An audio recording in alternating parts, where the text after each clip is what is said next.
Well, good afternoon. Welcome to this Tuesday edition of Wire to Wire. Hello from Horseshoe, Indianapolis. Great to have all of you joining us here on track, and we certainly appreciate all of you tuning in to the pre-race show. We've got 9 races on tap today, 8 thoroughbred races. We'll close with a quarter horse maiden over the 400-yard distance. The start of the race week here, Tuesday, Wednesday, Thursday cards, and Saturday evening, the one and only Saturday evening card, 5:10 post time for this coming Saturday. That'll be a special event, Silks and Roses. Not just a Tuesday, it's a carryover palooza here at the track. We've got 4 carryovers as part of our racing program today.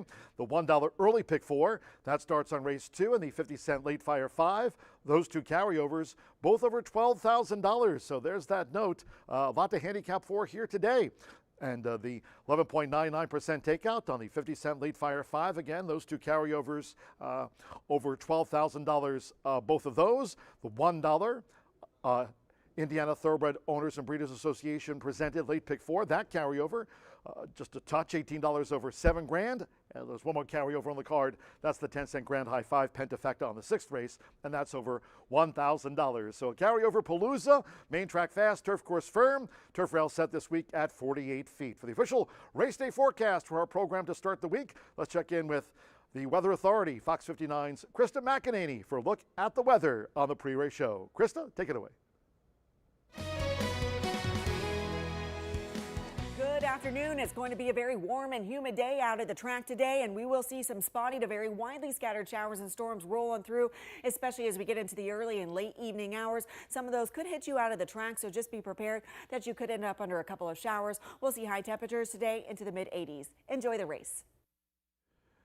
All right, Krista, we'll take it from here. Thank you very much. The Weather Authority, Fox 59's Krista McEnany with the race day forecast. And again, a lot to handicap for here today, as I mentioned, with those carryovers in the $1 early pick 4, 50-cent late fire 5, the $1 Itoba presented late pick 4, and that 10-cent pentafecta carryover on race number 6. That's just over $1 grand. Going back to Saturday's racing program here, by the way, that was Empire of Hope. Again, this coming Saturday at Silks and Roses, the 5:10 start here on Saturday. But we kicked off at 10:45 a.m. last Saturday, and on the track, congratulations, Fernando de la Cruz and Jose Gutierrez. They led the scoring when we last raced here on Saturday. Fernando de la Cruz with a couple of winners, Amigo Meister by a nostril and a wider margin of victory on board. Rank Randy for Randy Klopp, of course, topping the trainer standings going into our racing program here today. Jose Gutierrez, if you remember last season, he was the Juan Saez Leading Apprentice Award winner of 2025. He's continued to ride well at this meet in 2026. Jose Gutierrez with a couple of winners on Saturday with Hunted Prayer for John Harron and also Screaming Nina. But here's the leaderboard going into our racing program here today. So cheers to the crew. Fernando de la Cruz, 4 clear at the top from both Alberto Burgos, who won the title here a couple of seasons ago. Marcelino Pedroza Jr., he's a 3-time title holder here in the Hoosier State. He has 16 wins. Joe Ramos and Mitchell Murrell, they round out the top 5. Jose Gutierrez and veteran Rodney Prescott, they're right there too. Trainer side of things, mentioned Randy Klopp, that winner with Rank Randy teaming with Fernando on Saturday. 20 wins, that's 3 up over John Harron. Another good start during the early half of the season here for John Harron. Harron Thoroughbreds also the leading owner at the meet so far. 17 wins. Gennaro Garcia with 13. Bob Gorham and Sippy round out the top 5. In addition to the racing action here on track on Saturday, it was Empire of Hope, and more than $25,000 was donated to groups here for Empire of Hope, raising awareness and all those funds for racehorse aftercare here on Saturday at Horseshoe Indianapolis. In addition to the money donated here by officials at Horseshoe Indianapolis, the Indiana HPPA also provided an additional $60,000 to 3 of those groups. So over $85,000 presented to those groups representing racehorse aftercare here on Saturday's Empire of Hope. Thanks all that made donations and all the groups that joined us here. It was a terrific morning and afternoon of racing at Horseshoe Indianapolis, and all that money raised to support racehorse aftercare. And of course, during the 7 o'clock hour, this year's Kentucky Derby winner, the winner of the Derby 152, Golden Tempo coming back to win the Belmont Stakes at Saratoga under jockey Jose Ortiz for Cherie DeVaux. Certainly, I was happy about that result, having called Golden Tempo winning the Grade 3 Lecomte to kick off his sophomore season for his connections. Speaking of connections, maybe you want to take a crack at being a jockey agent today. That's today's contest all the way through the middle part of July. Jockey's Agent Contest. Let's take a look at some of the details of that. Runs all the way through July the 14th, and this is week 6 of Jockey's Agent. You simply select 2 thoroughbred jockeys from today's racing card. Take a look through the program and earn points on their performances from the 210 opener all the way through the final thoroughbred race of the card, that being race 8. The top handicapper today wins $100 plus will earn points, him or her, cumulative toward the $1,500 big finale on Tuesday, July 14th. This contest running until then, and it's free to sign up. First Floor OTB, if you're joining us here. Don't forget also Railbird's Gift Shop open there on the first floor. And if you're playing online, we get a lot of online entries at horseshoeindiecontest@gmail.com. I mentioned last Saturday was Empire of Hope, and we started at 10:45 a.m. There's one evening card here this year at Horseshoe Indianapolis, and that will be this coming Saturday at Silks and Roses. It's an evening dedicated to ladies in racing. It's coming up this Saturday the 13th. Get your reservations now by calling 317-421-8801. Mentioning the 5:10 starts, or only nighttime racing program of this year. Lots of activities throughout the night, including a chocolate station from Kilwins of Fishers, jewelry station by Rustic Charm of Nashville. There'll be a flower cart, massage chairs, inflatables, and if you're bringing the entire family out, face painting for the kids, contest, and plus those premier gift giveaways and a silent auction on the jockey statue. Now, just to note, at Silks and Roses, as we dedicate this coming Saturday evening card to ladies in racing, also all funds from this Saturday night will go to Indiana Women in Need. So I hope you can join us for our one evening card of 2026. That's this Saturday for Silks and Roses, and first race post time will be at 5:10 p.m. Eastern. We want to thank all of our great sponsors for racing here at Horseshoe Indianapolis in 2026. Talking about Woodford Reserve, Tequila Aradora, Breed Development, and also our Winner's Circle sponsor racing here at the track. That's Murphy Trailer Sales. Terrific customer service and loyalty since 1984. You can reach out to them at 765-361-8803. Also, B&H Electric. They have locations not only here in town, but in Seymour and Bloomington. B&H Electric, they're on the World Wide Web at bh-electric.com. A sponsor for racing here this year at Horseshoe Indianapolis, Midwest Rancher. They're located in Seymour. They're on the web at midwestrancher.com. You can ring them up for more at 812-680-4204. And with their dealership in Greensburg, Russ Hubler Automotive. They're also on the World Wide Web. Who isn't? RussHublerFord.com. You can call them at 812-651-4615. Again, Russ Hubler Automotive. They've signed up sponsorship-wise with us for racing here at Horseshoe Indianapolis this year. And again, be sure to check out those great Fords there in Greensburg. 1:31 here on the pre-race show. If you'd like to follow us on social media, please do in advance of our 9-race card here today. As I mentioned on my X earlier today, a carryover palooza. Although those carryovers, 4 of them, including that $1 early pick 4 and 50-cent late fire 5, both of those over 12K. Racing Rachel will join the live broadcast here today. She's on X along with Martha Clausen to talk about that quarter horse maiden dash during the 6 o'clock hour, and Brian Aragoni on X at Mr. B Analyst. Track-wise, not only on X at HS Indy Racing, check us out on Instagram at Horseshoe Indian, and subscribe to our YouTube channel at Horseshoe Indianapolis Racing.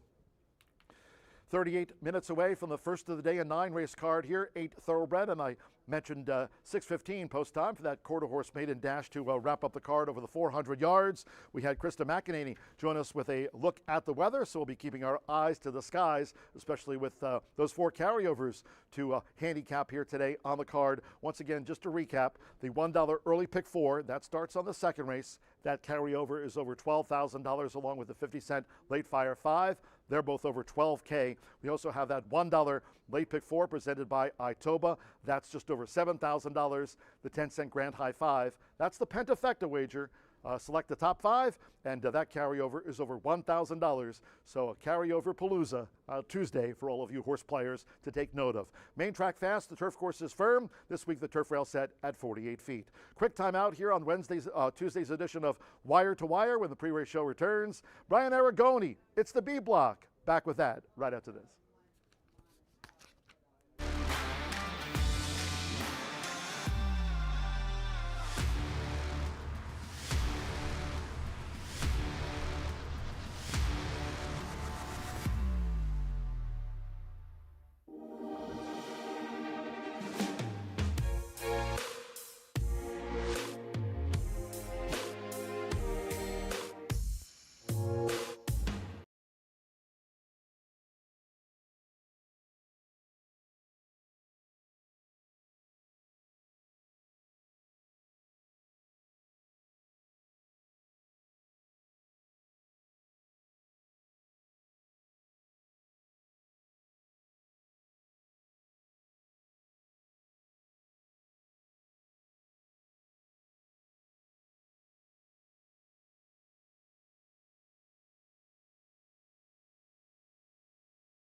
Welcome back to a Tuesday here in Shelbyville, Indiana, about a half hour away from kicking off.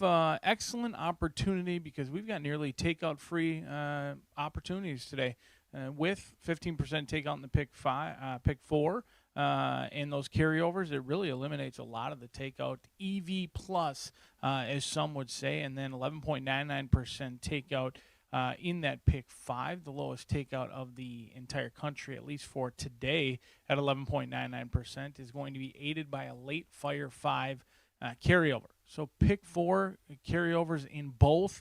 Those will begin in races 2 as well as race 5, and then a late fire 5 carryover. Also a pentafecta as well, an excellent opportunity to make some money here and build that bankroll after Golden Tempo goes off at 6-1 and takes the third leg of the Triple Crown, but no Triple Crown for us this year, unfortunately. So let's move along to June 9th here at Horseshoe Indianapolis. 6-9 on the calendar. Kicks off just 9 minutes away. 8 thoroughbred races, 1 quarter horse event. We're back on that beautiful turf course of ours, kicking off the Horseshoe hat trick on race number 4. But as you can tell, I'm very excited about today's opportunities, and I think our pick 5s are going to pay. They're very challenging today. I don't see very many 2 to 5 shots in this sequence throughout either the early or the late. So I'm going to start off in race number 1, and it looks like we're going to play against a favorite. I'm not buying into the hype on Earl's Lady, Moncada, and Randy Klopp in here. Yeah, they've done very well. They're winning at 26% this season. Exits a sloppy race, but this horse has had his opportunities. He's shown speed, and frankly, I don't think he's as fast as Border. Border's awfully quick. Now, I don't trust him 10 yards past 5 furlongs, but I do trust her a little bit at 5 furlongs. Now, 5.5, she's a play against all day. My notes last time said simply cannot get 5.5 furlongs, needs 5 furlongs. Well, they found a 5 furlong race, which I think fits this horse perfectly. And it was written for somebody, and if I had to guess, it was written for Border, because this horse does not want to go a hair past this. So if you have this horse and you look home and cooled out at the top of the lane, just hold your breath. Maybe not even the top of the lane. At the 16th pole, start to hold your breath, because I'm sure they're going to be charging, but Border is likely going to hold on. But Muscle Mommy should get a great trip in here. There's some other speed, and if they do collapse, as many of them have in the past, I think Muscle Mommy could be ripped and ready to go. Riding the rail for Alex Achard, who's got plenty of live mounts today, and he's made the best of what he's had, winning at nearly 20%. 1-6 for yours truly, kicking off the card at 2:10 Eastern. Race number 2, no scratches or changes. It does kick off that first pick 4 with the carryover. So even if you're a pick 5 player, certainly dive into those pick 4s because they're nearly takeout free. Today, a mile and 70 yards is going to be my hammer time of the day. and the best bet. Now, recent form would suggest that Toy's Troubled Hero is not in very good form. A 6th place finish and a 5th place finish. However, it's as simple as this, and this is the best way I remember it because, frankly, the first couple of years I always played against these horses that have significant red flags. Klopp on the drop. When he drops them down, they report to the winner's circle. Many of them get claimed. Most of them don't because they are red flag class drops. However, you get Fernando de la Cruz, you get Randy Klopp dropping down in class. There's really nothing to go off of on recent form. Has just been running over his head. Second time this season going around 2 turns. Well spaced. I love that this horse has been given a month off and dropping from allowance to claiming the best bet of the day. And the single is Toy's Troubled Hero. Race number 3 will be back on that main track again. 1 mile and a 16th this time. We may have done 1 mile and 70 yards in race number 2, but we're going to check and make sure that gate crew and Oscar Quiores is on his A game, making sure the gate's at 1 mile and a 16th versus 1 mile and 70. And I know that they will be ready to rock and roll. 1, 2, 4, and 7 for yours truly. Scratch number 5 got what I got out of this event. 1, 2, 4, and 7. It's a race I just frankly don't like. I am too deep in here. I do feel like more often than not in races like these where some Kentucky trainers like the likes of Vicky Oliver and Brad Cox ship in horses along with Paulo Lobo, I usually go too deep and it usually chalks out. But when it doesn't, it's usually kind of chaotic. So I'm kind of in the middle here. I do like that My Secret Dreams tries Horseshoe Indianapolis for the second time. Don't love that this horse is 0 for 13 with 7 third-place finishes, but I thought it was a big effort. They were very wide throughout. They broke from the 5th post, and I'm not sure they ever got near the rail or within the first 4 passes of the rail throughout that trip, and they showed good speed. So My Secret Dreams could be an upsetter in here, but I would not be surprised if Delightfully or Lakin, who did train well before the debut down at Keeneland and Payson Park, runs them off their feet. Could be any sort in here. It's really a race that I frankly just do not feel overly comfortable with and don't like anyone particularly. Race number 4, we step on that turf course for the first time of the day. Scratch your main track only is the 8 and the 9 out of this event. I'm going to go 1, 6, and 7. 6 is likely going to be a single for many. I wouldn't blame you if you like Annie Express, Fernando de la Cruz, a big rider upgrade over Perez. You don't get the 7-pound weight break anymore, but you do get one of our leading riders every year. I think Annie Express is the other horse that is a viable single if you don't like Toy's Troubled Hero. However, I just think it could truly be a separator. One of those races where Innisfree Last may not be a huge number on the board. It may not even be over 5-2 or 3-1, but a lot of people are going to pile in to the 6, so Innisfree Last could be a separator, and then even deeper is Jack Summer. I know this horse is 5-2 on the morning line. I do get it, but I just have a hunch that the 6 is going to be singled on many tickets. Jack Summer, better than it looks, was in a paceless event last time out. The way the track was playing on the turf, you just couldn't make up any ground. I think Jack Summer had a better race on our turf here after not visiting it for a long time. This is a horse who does love it here locally. Has 7 finishes in the top 3 in 15 starts on our sod. So Jack Summer, the 1 and the 7, could upset. But wouldn't blame me if you're looking to lessen this ticket, maybe cut it by 1/3 or 2/3. You could potentially single Annie Express, but I do think there's value in Innisfree Last along with Jack Summer. And race 4 also kicks off the Late Fire 5 as well as the Horseshoe Hat Trick. Do not forget, I'd like to see everyone in all of those pools today because we do expect some big pools and with that potentially big payouts as well. The Itoba Pick 4 with the carryover begins in the 5th race. Scratch the 1 and the 6. Unfortunately, I was going to play against both horses and no longer have that opportunity. I think this race is wide open. I think it's anyone's game in here. I think Pickle Shoes is likely going to go off favored, but truly anybody can likely win this race. Color Me Fast is going to take a ton of action, I think. 6-year-old mare, Randy Klopp, Fernando de la Cruz. Now, typically, I would see Klopp, Cruz, 15-1. That's a sneaky long shot. I don't really see her as sneaky. She's been in off of a long layoff. She's 1 for 23, and she's 6 years old, still at the non-winners of 2. Very few times am I going to fade people like Klopp and Fernando de la Cruz. This is one of them. If you reach non-winners of 2 at 6 years old, you will not be on my tickets. I'm going to use some of the younger horses in here. Granted, some of them are in not very good form, but I'm using the 3 years old. If the 6-year-old beats the 3-year-old fillies, then so be it. Will unfortunately be dead in everything. Itoba, Pick 4, Late Fire 5. early pick 5, early pick 4, because we're playing them all today. It's carryover Tuesday here at Horseshoe Indianapolis. We're 28 minutes away from the opener. We are on the turf course, and yes, it is firm. People, 48 feet is the rail setting. John G. Dooley's up in the booth. I'm told that Miss Racing Rachel, the beautiful and talented Rachel, is going to be on her way. She will be joining us, as will A.I. Allen, and it's Tuesday. So we've also got Fat Bald Guy, FBG. Can't really call him Fat Bald Guy anymore. It's more just FBG because he's no longer fat. Those are his younger years, but one thing that remains true is the man finds winners, and he does so with aplomb. So sit back, relax, and enjoy. We've got carryovers in the late fire 5 and both pick 4s beginning in races 2 and 5. Good luck.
Good afternoon from Horseshoe Indianapolis. Hello now from the broadcast booth. Great to have you with us today. Track announcer John G. Dooley. 9 races on tap. 4 carryovers on the card under cloudy skies here in town. Temperatures in the mid-80s. Main track fast, turf course firm. Turf rail this week set at 48 feet. If you have your programs close by, let's take a look at the changes and corrections on today's racing program. Opening maiden Philly Sprint starts the 50-cent early pick 5. And the first of the day, no scratches, no jockey changes. Number 2, What All Pass. Now add 1 pound to the listed program weight. The 2 is a pound over in the maiden Philly Sprint opener. The second race starts the $1 early pick 4. The first of the carryovers on today's card.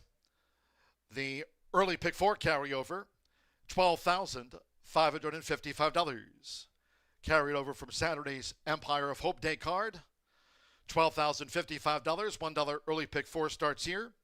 No scratches, no rider changes. Number 7, Coyote Justice adds 6 pounds to the listed program weight. In the third race, number 5, Got What I Got, has been scratched.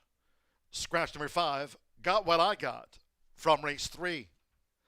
The fourth race starts the 50-cent late fire 5. Here's a carryover of $12,911. Turf firm, rail at 48 feet. And in the fourth race, scratch the also eligibles. Both were main track only entered. 8, Hoosier Promise, and the 9, Sweet Saint. Scratch the 8 and the 9, also eligibles, from the Phillies Mares Turf. 50-cent late fire 5 carryover, once again of $12,911, post 343. Turning to the fifth, the Sprint is the first leg of the $1 late pick 4, daily presented by Itoba. Scratch the 1, Cavatelli, and the 6, What's Up Dog. Carryover, $7,018. Scratch the 1 and the 6. No rider changes. Number 2, Karoom's Croupier, and 3 pounds to the program weight. The sixth race features the 10-cent Grand High 5. There's the Pentafecta carryover on the Turf Mile, $1,887. Scratch number 2, Creek. 11, Take It and Run. Scratch the 12, Rich Kingdom, and 13, Jazzoli. Scratch the 2, 11, 12, and the 13. There are a couple of rider changes in the Turf Mile. Number 7, Stream Song, will be ridden by Luis Contreras. Luis Contreras will partner the 4-time winner. Number 7, Stream Song. Number 10, Hemp Heaven. The jockey will be Santo Sanjor. Will ride the 8-time winner, Santo Sanjor, on 10, Hemp Heaven. Following the Turf Mile, in the 7th race Sprint, scratch number 9, Mike's Cyclone. Number 9, Mike's Cyclone, has been scratched. No rider changes. 5, Catalina Gold, plus 3 pounds. In the 8th of our 9, this the final leg of the $1 Horseshoe Hat-Trick All-Turf Pick 3. In the Maiden Turf, scratch the also eligible, number 11, Money Monday. Number 11, Money Monday, scratched from our Tuesday matinee. 1, Love Potion, a jockey change to Joseph Bilmer. Joseph Bilmer rides number 1, Love Potion. And in the 9th, closing the card, 6:15 finale, Quarter Horse Maiden over the 400 yards. Scratch the 2, One Sweet Cigar. Number 2, One Sweet Cigar, has been scratched. 1, Catcher Legacy, the jockey, Lionel Rios. Lionel Rios rides 1, Catcher Legacy. Number 9, HH, Chasing CJ. The jockey, one of the Quarter Horse meet leaders, Eduardo Luna Diaz. Eduardo Luna Diaz rides 9, HH, Chasing CJ. Number 8, Cruising Down the Beach, 2 pounds over the listed program weight. There, a look at the changes on our 9-race card. A carryover Palooza. Main track fast under cloudy skies, mid-80s. The Turf, firm. Turf rail this week set at 48 feet. Horses in the walking ring for the Maiden Phillies Sprint opener. This starts the 50-cent early pick 5. No carryover in the early pick 5 today. First 10 minutes away, make it a great day with us here at Horseshoe Indianapolis.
Horseshoe Indianapolis paddock judge Brandy Bell with the call for Riders Up.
The horses stepping onto the track for the first race.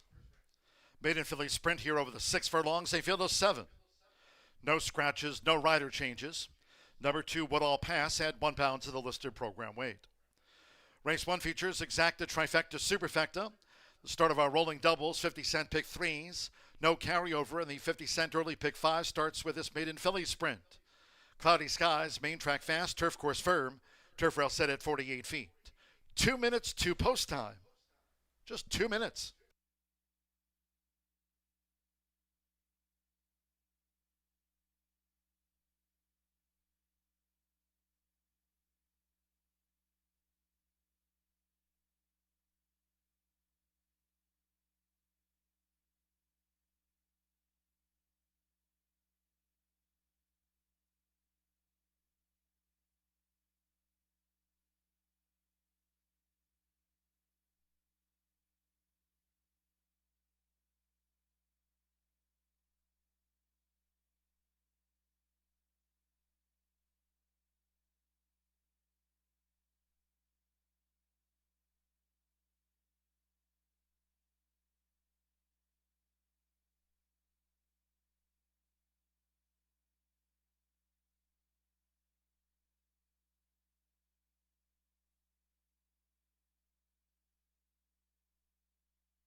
We're now less than 1 minute away from post time for the Maiden Filly Sprint. Starts the 50-cent early pick 5. Fast and firm. The horses are approaching the starting gate.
The horses have reached the starting gate. It is now post time.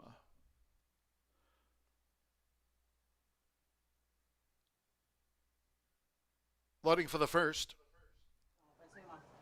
Alex Achard with Muscle Mommy. First run of the year for Collected Bond with Alexander Crispin. Joseph Romero with Jane Payne, and Micah Meeks with Woodall Pass taking her position in the starting gate. Irving Moncada with Earl's Lady. Gray and blue blocks and a blue cap. Hanalehi Borders loaded. One more. Alberto Burgos with Yolordi. Fast and firm to start the card from in the gate. Away and running out Horseshoe Indianapolis. A fast start for Jane Payne. Border with good early speed, and toward the inside is Muscle Mommy in the red cap, but it's Jane Payne. The fastest of the field for Joseph Romero, who leads them into the far turn from a close-up. Border, who's second by 3. On the outside, Yolordi running in third. Nearest the inside is Muscle Mommy, who's joined on the outside by Collected Bond with inside 3 furlongs to go. Then further back to Earl's Lady and Beaten for Speed. Woodall Pass trails here in the Tuesday opener. The first 2 of 5 furlongs in 21.62. Under a quarter of a mile to run as these maiden fillies come for home. And with Hanalehi, it's Border. And Border's taking charge from Jane Payne. 1 furlong to go. It's Border. Border slightly edging left while under pressure. Jane Payne battling toward the inside as they come past the 16th pole. And Collected Bond is finishing well. Here comes Collected Bond for Alexander Crispin. Collected Bond came right over the top of them to win by 3 from Jane Payne. Border finished third, and Earl's Lady was back in fourth.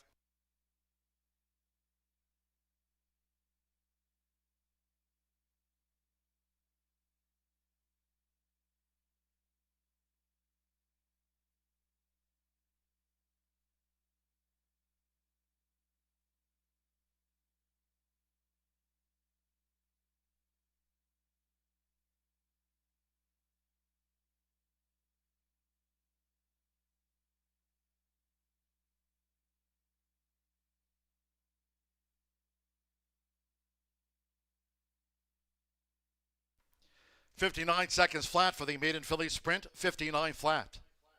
Unofficial. 4-5-6-3 for Collected Bond. 9-2 first. Number 5, Jane Payne. 23-1 second in a game effort. 6 Border at 9-5 was third. And 3 Earl's Lady at 3-1 fourth. 59 flat. First run of the year for Collected Bond. Alexander Crispin for Joe Davis and Jimenez Racing Stable. She's off the mark in her 7th run at 9-2.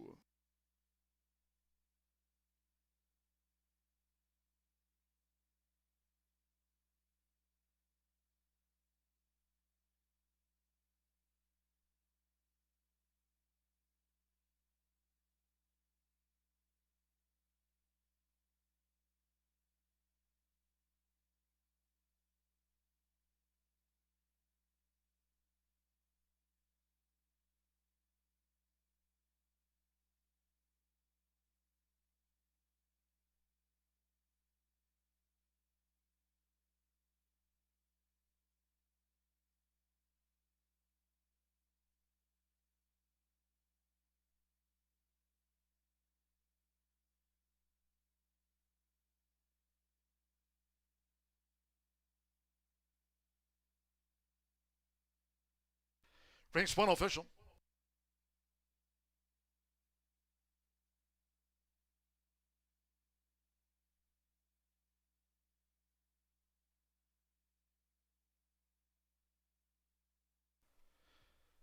Returning to the Murphy Trailer Sales Winner's Circle, the 4 Collected Bond with Alexander Crispin.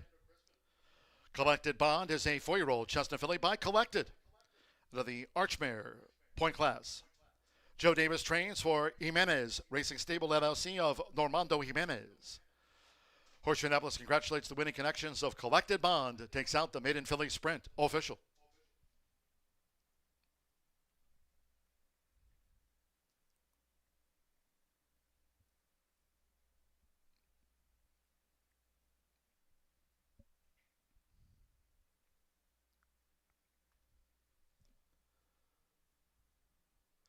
First results in. 4-5 exacta paid $236.20. 50-cent trifecta, 4-5-6, and even $199. Earl's Lady was fourth. 10-cent superfecta, 4-5-6-3, paid $166.18. All 7 ran. Fast track, 59 seconds flat. 22 minutes away from race 2. In the next, no scratches, no jockey changes. 7 Coyote Justice adds 6 pounds to the listed program weight. Exacta, trifecta, superfecta, double pick 3. The first of our 4 carryovers featured on the card. $1 early pick 4 carryover of $12,055. That $1 early pick 4 carryover, $12,055. Main track fast, turf course firm for those races. The turf rail at 48 feet, fast track for race 2. Post time will be 2:41 in all cases if you can. Please do try to make your Horseshoe Indianapolis selections and wagers today early. Thank you. Coming up in a moment, our first race replay of the Maiden Filly Sprint. Hope you had a bet on Collected Bond.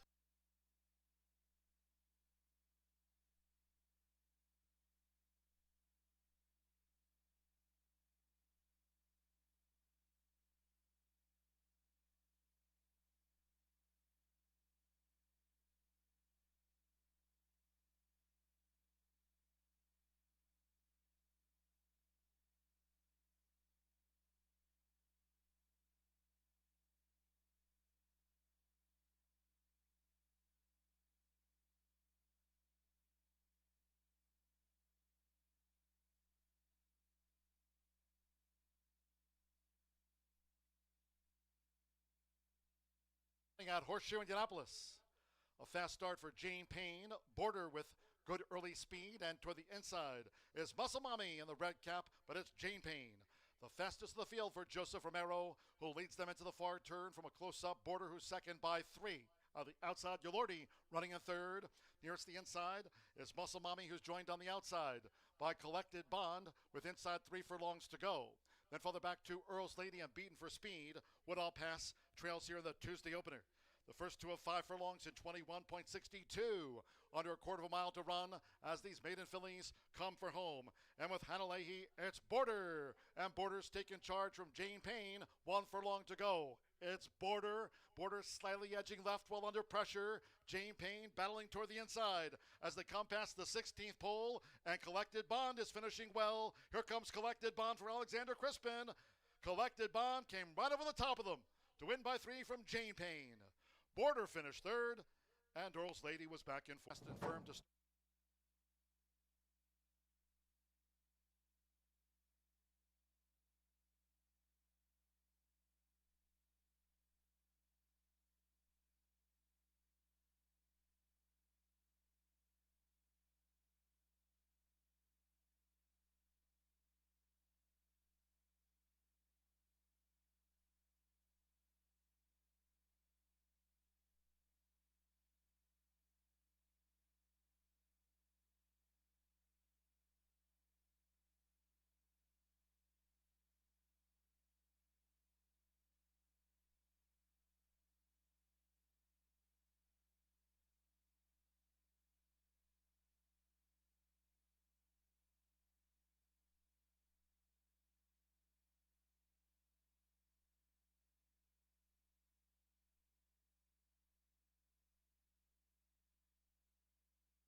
We're 9 minutes to the second race here at Horseshoe Indianapolis, and I am modeling our brand new Quarter Horse Racing Association t-shirts.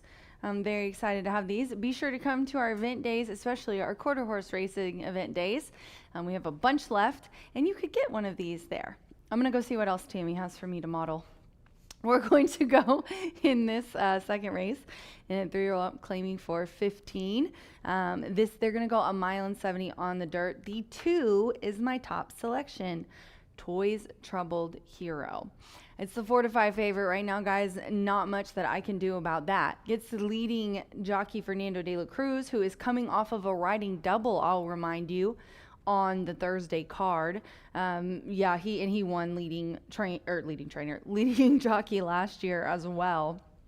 In this race, we do have an early pick for carryover of $12,055 here in the early pick 4 on races 2, 3, 4, and 5. That's $12,055 and 1 measly cents.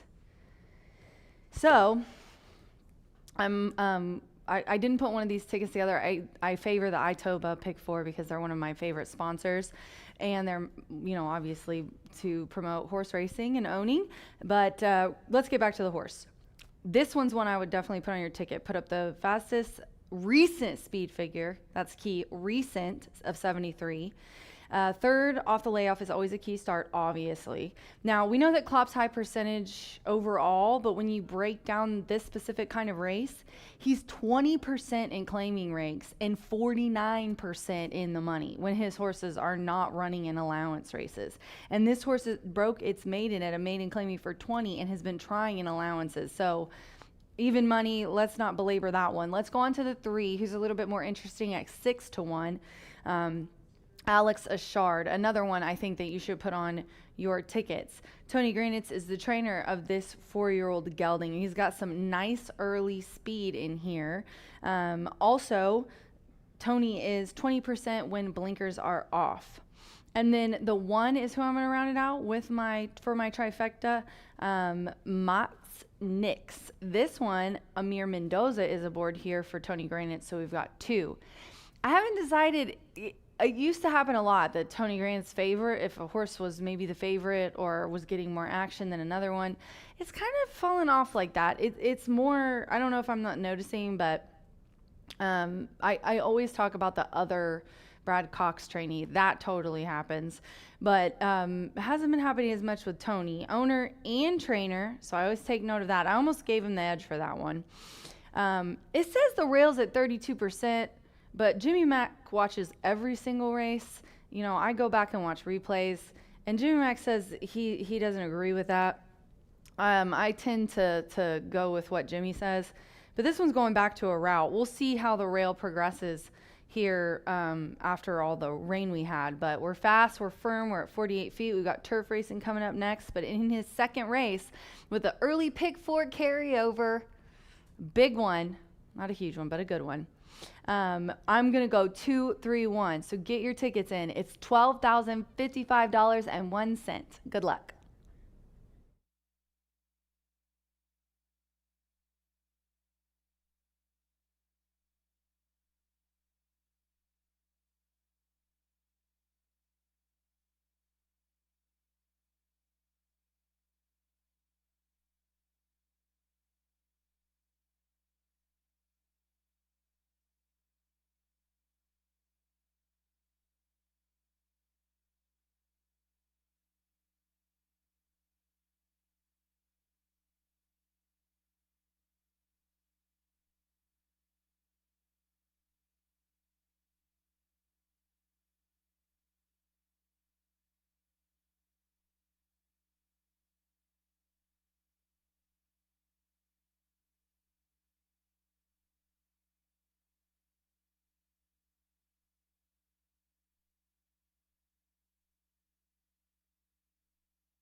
The horses stepping onto the track for the second race.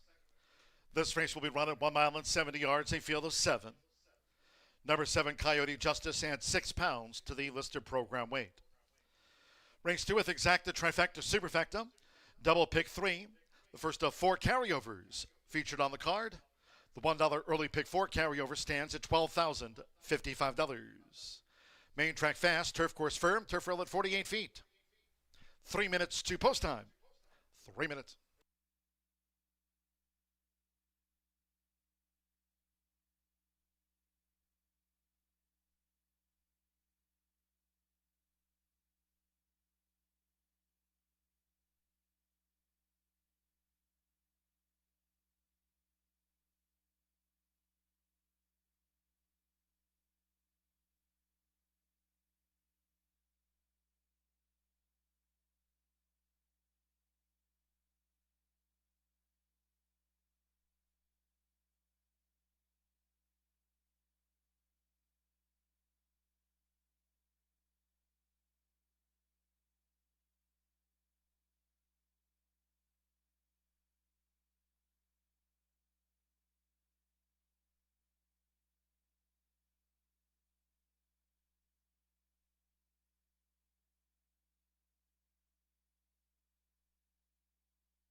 Post time in 2 minutes.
Less than 1 minute to post time. The horses are approaching the starting gate.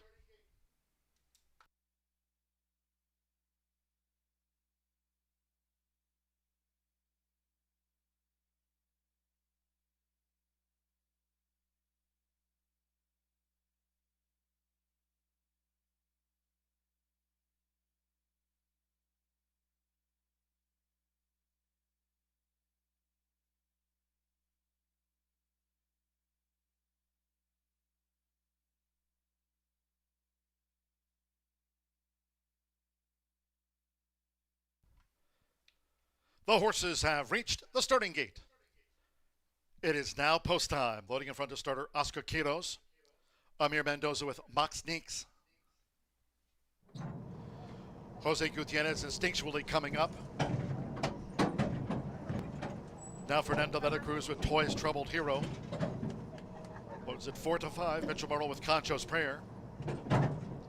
Alex Achard, Fervent Prayer, one of the Tony Granites, 2. Irving Moncada with Chisel. Like 4-5 favorite, Toy's Troubled Hero, both from Randy Klopp. At 1 mile and 70 yards and one more, Joseph Romero with Coyote Justice. For the seconds of the day from Horseshoe Indianapolis, 18-1 on Coyote Justice. Toy's Troubled Hero, 4-5 favorite, they're in the game. And they're off. Concho's Prayer was a bit awkwardly away, so too Chisel, who drifts back to last.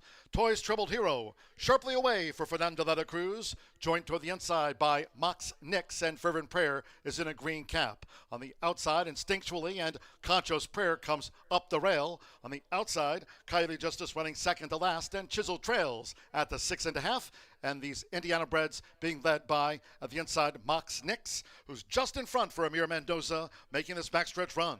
The quarter in 24.26 seconds. Mox Nix with Toy's Troubled Hero right there in a white cap. Toy's Troubled Hero has taken a short lead from Mox Nix and Fervent Prayer. One of the Tony Granites, 2, right there, prompting Toy's Troubled Hero at both sides for the run to the half-mile pole. Concho's Prayer making headway now from 4th. Chisel gains toward the inside on the outside instinctually, and Coyote Justice has been relegated to 7th and last. The half-mile in 48.34 seconds. And here's Fervent Prayer now for Alex Achard, taking it right to Toy's Troubled Hero. They have 3 furlongs to go, and Fervent Prayer is going for home. At 4-5, Toy's Troubled Hero is running in second from Mox Nix, who's now been tipped to an outside path. Chisel is 6 lengths off this leader. Fervent Prayer spins them in. Then Concho's Prayer with Instinctually and Coyote Justice. Fervent Prayer leads the charge after 3 quarters in 1 minute 12.32 seconds. Fervent Prayer kept to the task. Toy's Troubled Hero second toward the inside and still has another length to raise. Toy's Troubled Hero tries to battle back. Fervent Prayer has the edge near home for Alex Achard. It's Fervent Prayer. Mox Nix on the outside too late. Fervent Prayer won by 2. Toy's Troubled Hero, the silver medal. Mox Nix was 3rd, and Chisel finished 4th.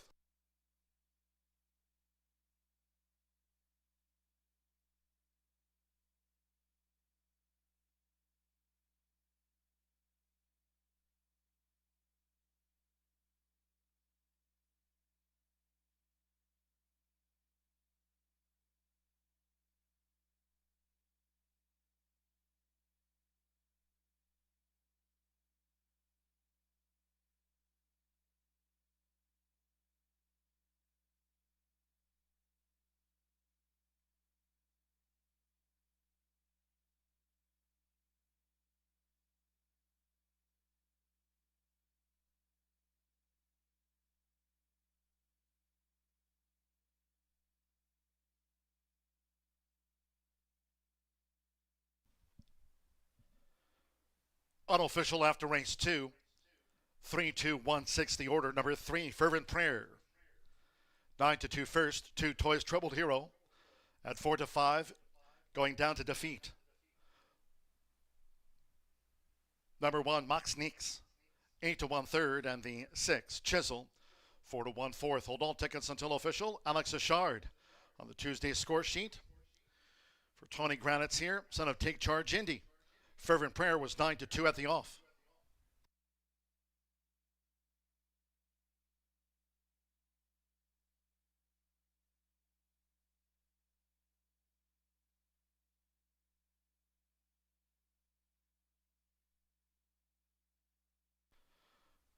For those fans joining us here on track, noting with regard to that infield tote board, those are the first race official results posted. We're standing by after race 2. It's 3-2-1-6 here in race 2.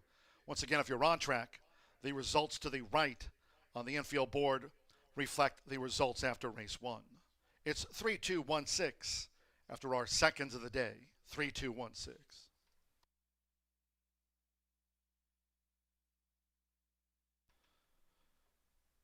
Returning to the Murphy Trailer Sales Winner's Circle, number 3, Fervent Prayer with Alex Ashard. Fervent Prayer is a 4-year-old dark bear brown gelding by Take Charge Indy. The Song and a Prayer mare, Casey's Song of Prayer, racing for Tony Granite's Ron O'Kelly. And Perry Harrison's Horseshoe Racing LLC. Horseshoe Indianapolis congratulates the winning connections of Fervent Prayer. Was 9-2.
The result of the second race is now official.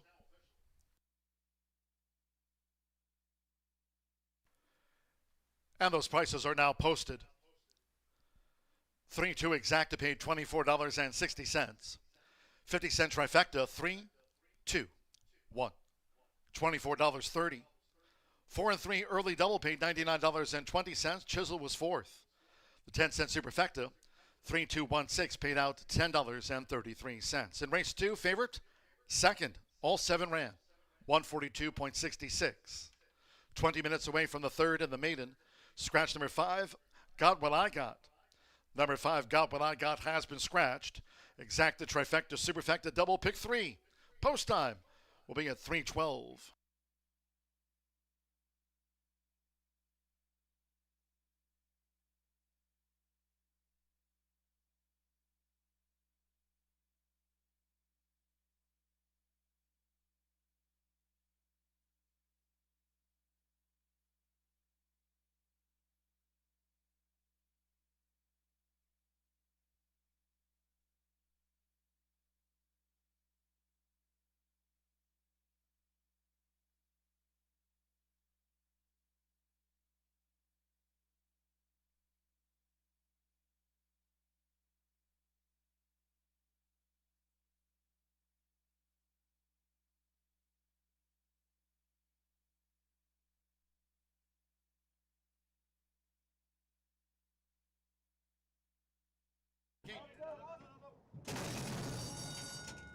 And they're off. Concho's Prayer was a bit awkwardly away, so too Chisel, who drifts back to last.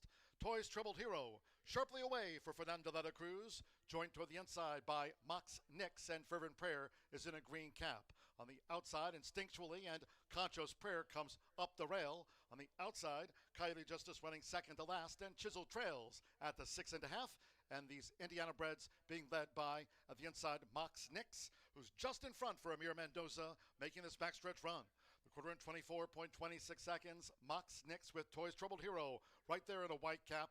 Toy's Troubled Hero has taken a short lead from Mox Nix and Fervent Prayer. One of the Tony Granites, too, right there, prompting Toy's Troubled Hero at both sides for the run to the half-mile pole.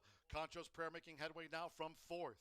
Chisel gains toward the inside of, on the outside instinctually, and Coyote Justice has been relegated to 7th and last. The half mile in 48.34 seconds. And here's Fervent Prayer now for Alex Ashard, taking it right to Toys Troubled Hero. They have 3 furlongs to go, and Fervent Prayer is going for home. At 4 to 5, Toys Troubled Hero is running in second from Mox Nix, who's now been tipped to an outside path. Chisel is 6 lengths off this leader. Fervent Prayer spins them in. Then Concho's Prayer with Instinctually and Kaidu Justice. Fervent Prayer leads the charge after 3 quarters in 1 minute 12.32 seconds. Fervent Prayer kept to the task. Toys Troubled Hero second toward the inside and still has another length to raise. Toys Troubled Hero tries to battle back.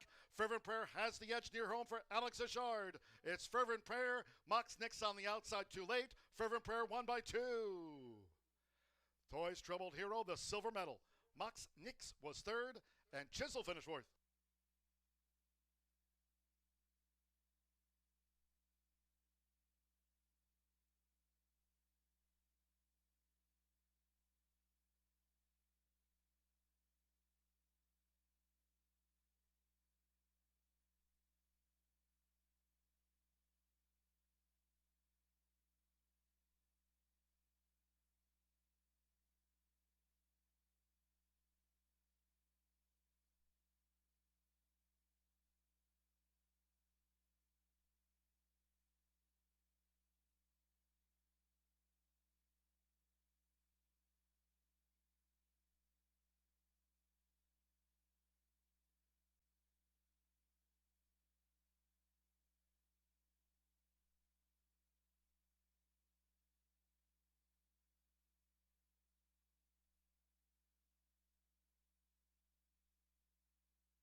And I think this is the last on my modeling chain of events, but this is the Silks and Roses shirt. And I'm freezing in the AV room without my sweater, but I did this because I love you guys, because I want you to see the back. The back is really cool. So come on out for Silks and Roses. We're going to have t-shirt tosses. We're going to have these keychain giveaways, which I have on my keychain. They're adorable. It's got a horseshoe and a heart and a horse head, and then it says Horseshoe Indianapolis on a chip. So those are totes adorbs. Definitely be here for that. Alexa Zepp's going to be here. So excited for her to come out. And then their ABR is going to be America's Best Racing is going to be covering our Indiana Derby. So I brought you the glass to show you that really quickly. So join us this Saturday, first post at 5:10. Lots of activities and giveaways, and obviously t-shirt tosses. In this race, the third, it's a 3-year-old maiden, a mile and a 16th on the dirt. The 5 is out of here, and I'm going with the 4 on top, Delightfully. Steve and I were talking about this morning. I got booted. Andy Serling and Bob Baffert, no argument, are much more interesting to listen to than I am. So I waited around, but I didn't get on, and that's fine. But we did text a little bit this morning about this one, and usually the horses that Steve and I like together, we might handicap the races, and he might like a couple that I didn't mention, and I there's a couple that I mentioned that he didn't have. But if there's one that we're both on, he usually does well. And I'm going on and on about me and Bick, but this is a Godolphin horse. It's Godolphin bred. It's Godolphin owned, and Brad Cox trains it. So I'm just saying we've got a good rate together. But let's look at the stats. Fernando de la Cruz and Brad have a really nice return here. 5 starts, 3 wins, and a third. Third versus tougher. It was definitely a best of the rest situation there in Florida. Was well bet, of course. Brad Cox horse bobbled at the start, and that's why I think that he was more of a best of the rest. She was more of a best of the rest situation. But a 3-year-old filly by Tappet and an elusive quality, damn delightful quality. I mean, so nice. That was April 23rd, and did put on a bullet work on May 26th at 5 furlongs, and looked pretty good at a minute 1. Flat, breezing. So then I'm going to go to the rail, 9-1. My Secret Dreams is going to be ridden by Amir Mendoza. I thought he was going to have a pretty good day today. He still might. He's got some nice ones. He's riding here for Gennaro Garcia, and this is owned by, I always say this, but I love everyone here that I've known since I was a wee lass, and Bruce and Gennaro are two, I can't even explain what great, wonderful, professional, upstanding guys they are. I mean, just so lucky that they've invested in Indiana racing, and I always take note. This one was bred in Kentucky by E.H. Bo Lane, and they got this one at the sale for $20. And it's tried and tried and tried. 7 of its 13 tries have been third, so she just loves to get. I should have put her in third, honestly. But I didn't know how the 3 was going to look, CV Holly, and I knew she'd get ignored at the tote board at 17-1. I really, really like the 3. Evan Roman is aboard for Augustin Gonzalez, 3-year-old filly by Tapiture. Now, I think she's got all the excuses in the world. So her debut on May 20th here was on the slop. This is draw a line through that. That's hard for all horses, for most horses. Some love it. Most horses, not a fan. First time starter, never been in a race. Come on. That's an excuse. Let's go to June 2nd. That was turf. Not a turf girly. That's fine. Now we know that. She also got in a tiny bit of trouble. She's not only returning to dirt, key, she's trying fast dirt for the first time. She's never ran in a race on a fast, dry track. So she's getting that today. I just think she's going to vastly improve. So I'm going to put some money on the 3, especially at 16-1. 4-1-3 for me here in the third race. I'm going to land on the Brad Cox trainee. I got to go with my boy Ricky Giannini in here. Good luck.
The horses call posted now for the third race. The maiden will be run on the main track at a mile and 8/16, a field of 6. Number 5, Got What I Got, has been scratched. Scratch the 5, Got What I Got. Exacta, trifecta, superfecta, double pick 3, 3 minutes to post time.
Less than 1 minute to post time. The horses are approaching the starting gate.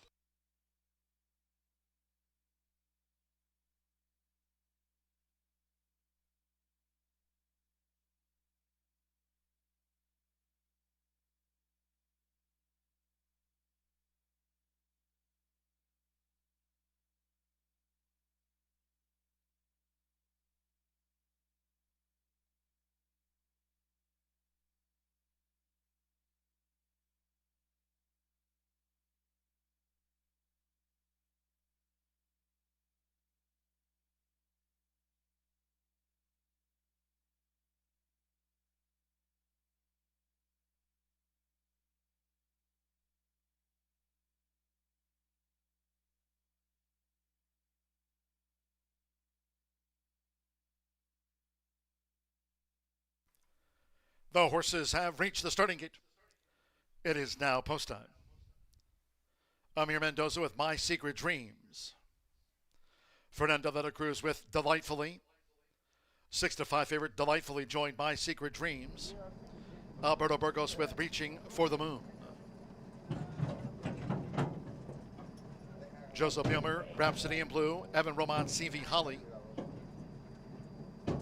Collected Bond and Fervent Prayer. Our first two 9-2 winners on the card.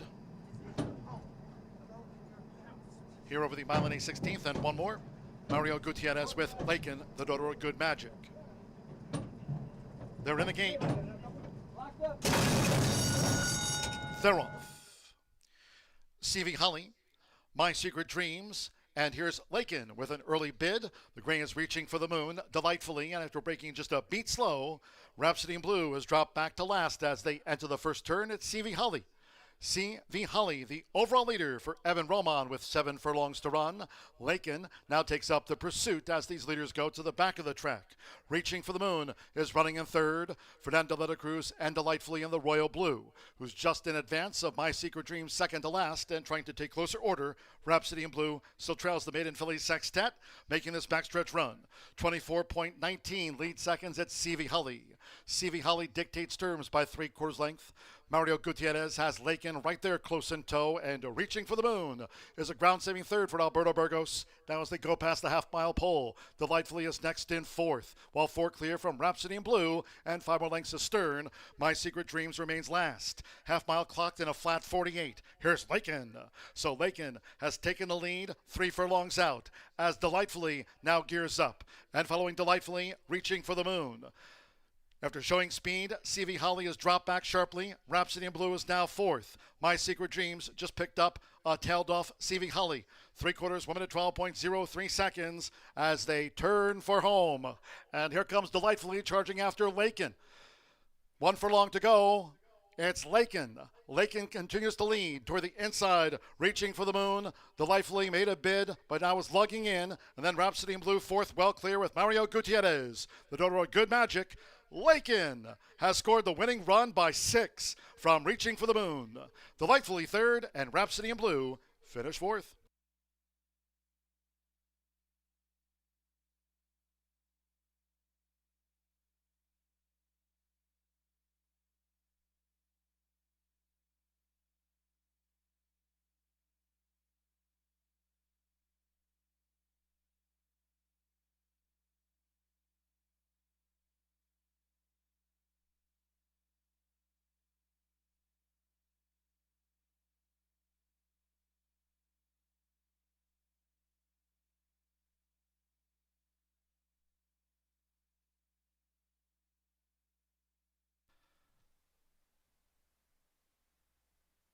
Unofficial 7246.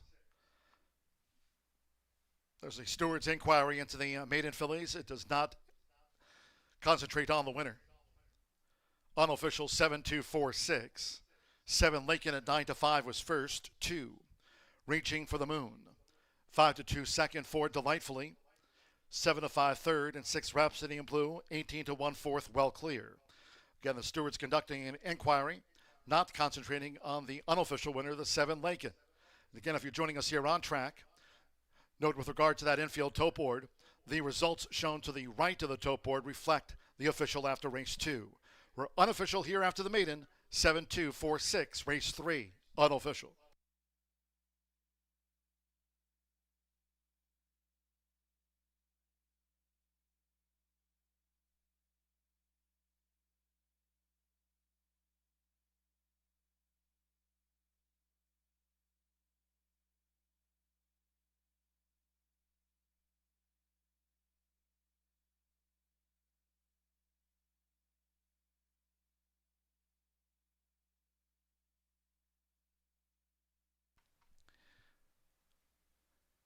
Now, there's been a jockey's claim of foul, and the jockey's objection does concentrate on the unofficial winner. There's a steward's inquiry. Now, here's an objection. Amir Mendoza, riding One My Secret Dreams. On place, the rider of the one has claimed foul against Mario Gutierrez on 7 Lakin, alleging interference.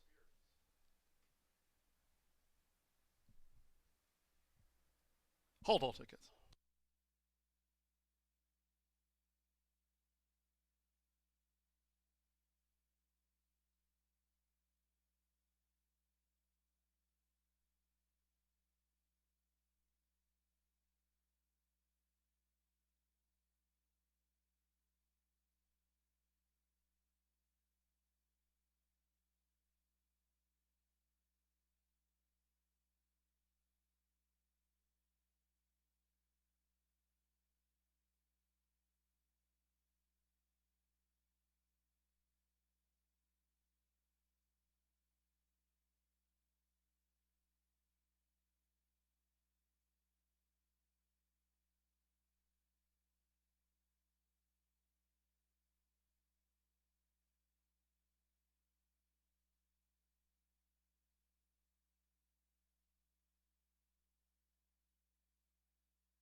Returning to the winner's circle, the 7 Lakin with Mario Gutierrez.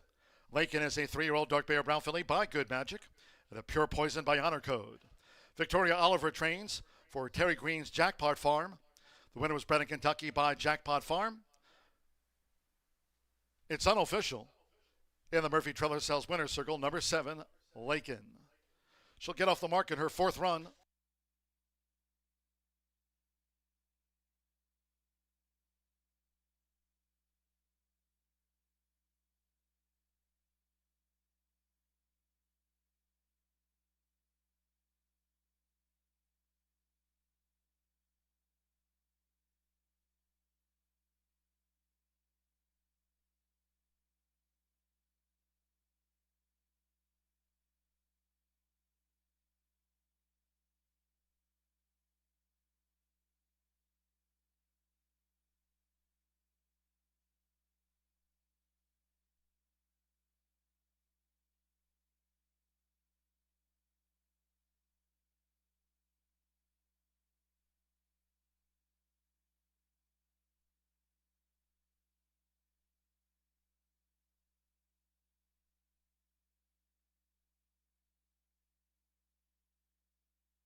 Ladies and gentlemen, may I have your attention, please?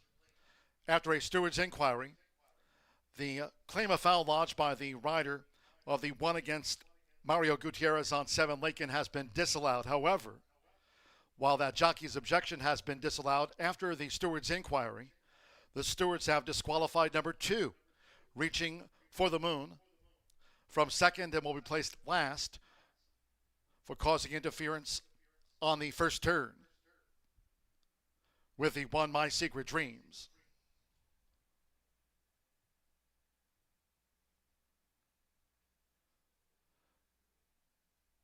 Now this view is in the home stretch. No impact on that disqualification. On the first turn, number 2, Reaching for the Moon, coming in causing interference with one My Secret Dreams first turn run. And after the steward's inquiry, they made the disqualification.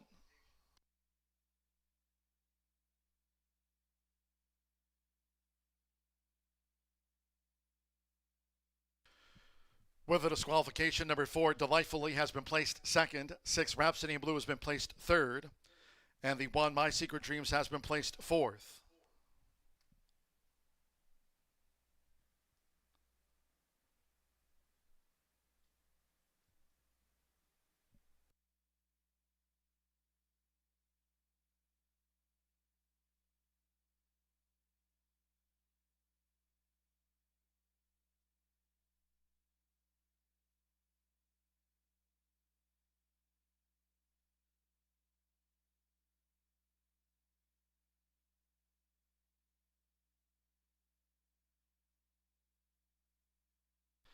Third race now official.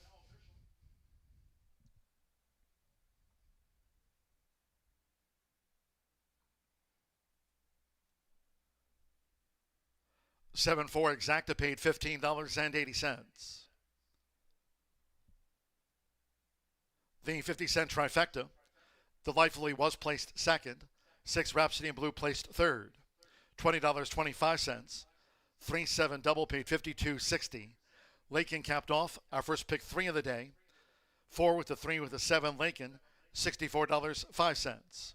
My Secret Dreams was placed fourth after the steward's inquiry. 10-cent superfecta, 7461 paid $88.04. 143.32 in the fourth race. First of those on the turf course. Firm Rail at 48 feet. Scratch the also eligibles. 8 Hoosier Promise and 9 Sweet Saint. Scratch the 8 and the 9. Exacta trifecta superfecta. Double pick 3. 50-cent late fire 5 carryover. $12,911. This is the start to the $1 horseshoe hat trick all turf pick 3. Races 4, 6, 8. Turf Firm Rail at 48 feet. Scratch the 8 and the 9. Post time 346.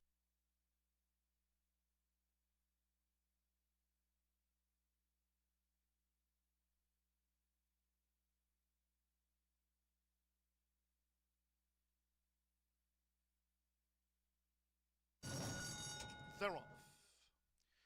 CV Holly, My Secret Dreams, and here's Lakin with an early bid. The gray is Reaching for the Moon, Delightfully, and after breaking just a beat slow, Rhapsody in Blue has dropped back to last as they enter the first turn. It's CV Holly.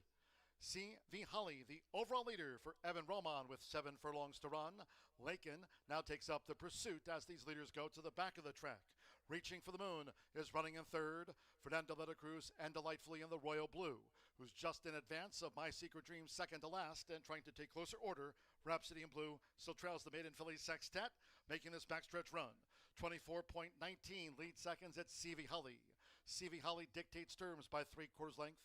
Mario Gutierrez has Lakin right there close in tow, and Reaching for the Moon is a ground-saving third for Alberto Burgos. Now as they go past the half-mile pole, Delightfully is next in fourth, while 4 clear from Rhapsody in Blue and 5 more lengths astern. My Secret Dreams remains last. Half-mile clocked in a flat 48. Here's Lakin. So Lakin has taken the lead 3 furlongs out as Delightfully now gears up. And following Delightfully, Reaching for the Moon. After showing speed, CV Holly has dropped back sharply. Rhapsody in Blue is now fourth. My Secret Dreams just picked up tailed off CV Holly. 3/4, 1 minute 12.03 seconds as they turn for home. And here comes Delightfully charging after Lakin. One furlong to go. It's Lakin. Lakin continues to lead toward the inside, reaching for the moon. The Lively made a bid, but now is lugging in. And then Rhapsody in Blue fourth, well clear with Mario Gutierrez. The daughter of Good Magic. Lakin has scored the winning run by 6 from Reaching for the Moon. The Lively third and Rhapsody in Blue finish fourth.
great day for some carryovers here at Horseshoe Indianapolis. Our early pick 4 is underway, but we kick off our late pick 5 as well as the Itoba pick 4 with carryovers.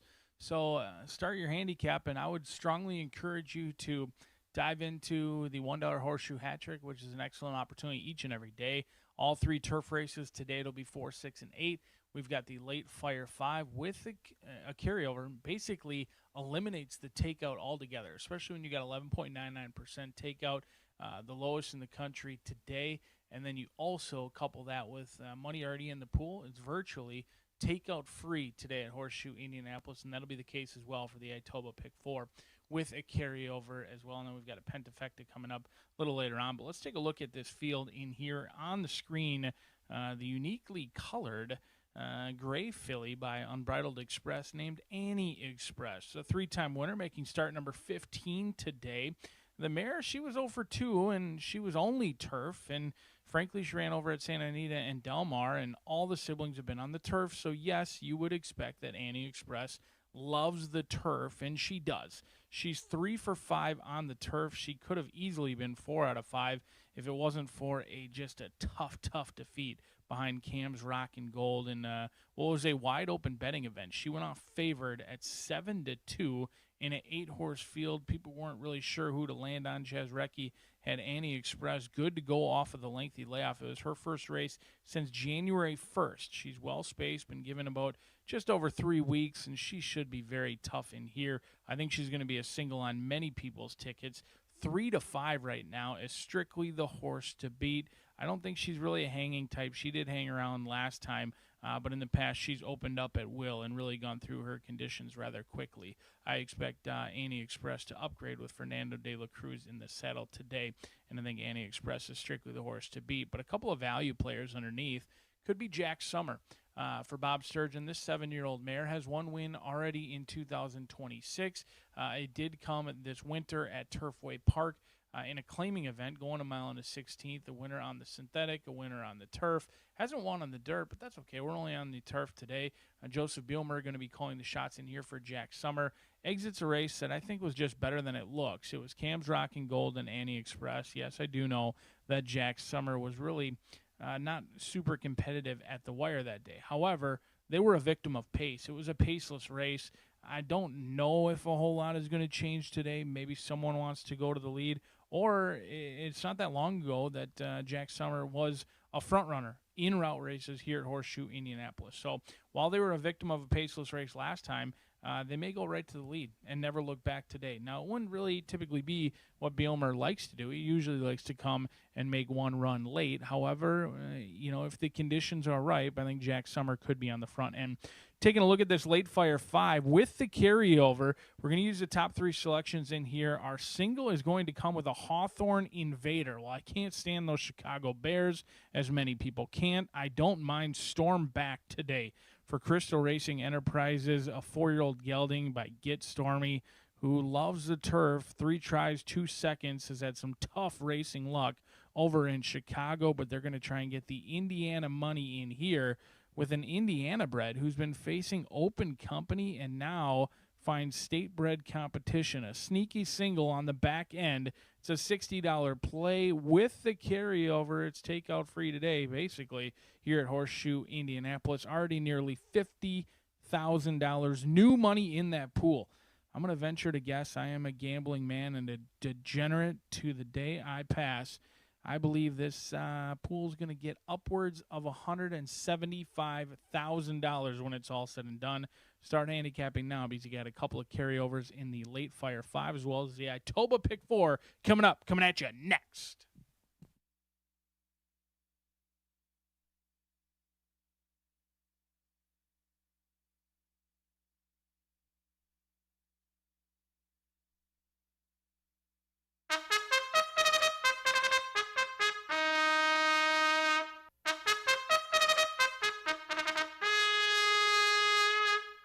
The horses call postward now for the 4th race. Fillies Mares Turf over the mile and a 16th. Course here rated firm. Turf rail set at 48 feet. A field of 7. Scratch the also eligibles.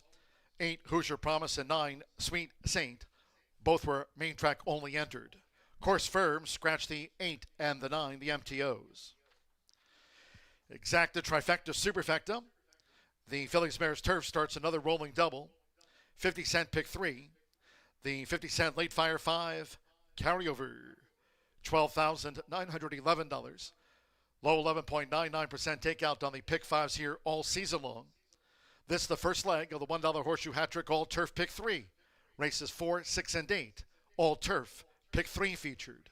Firm and fast, 2 minutes to post time. 2 minutes.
Phillies Mares Turf to start off the 50 cent late fire 5 here at Horseshoe Indianapolis.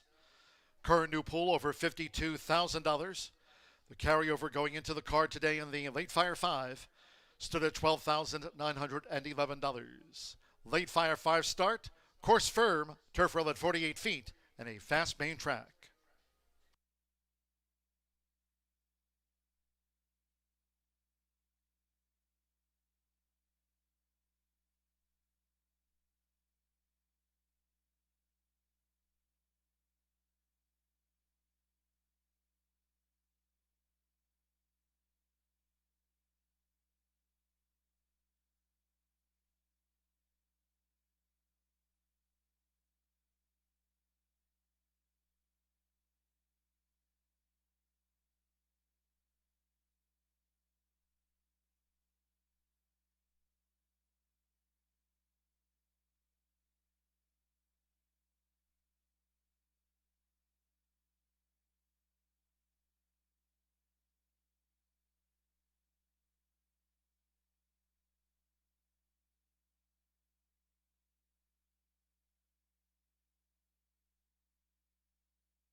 We're now less than 1 minute away from post time.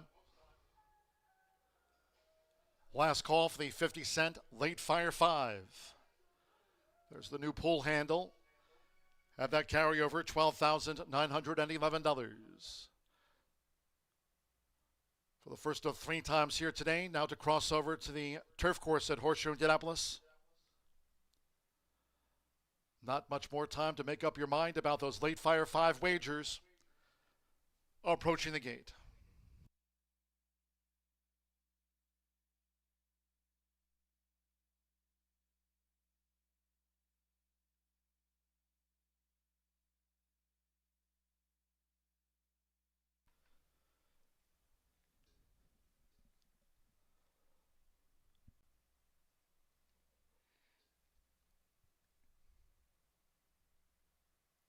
The horses have reached the starting gate.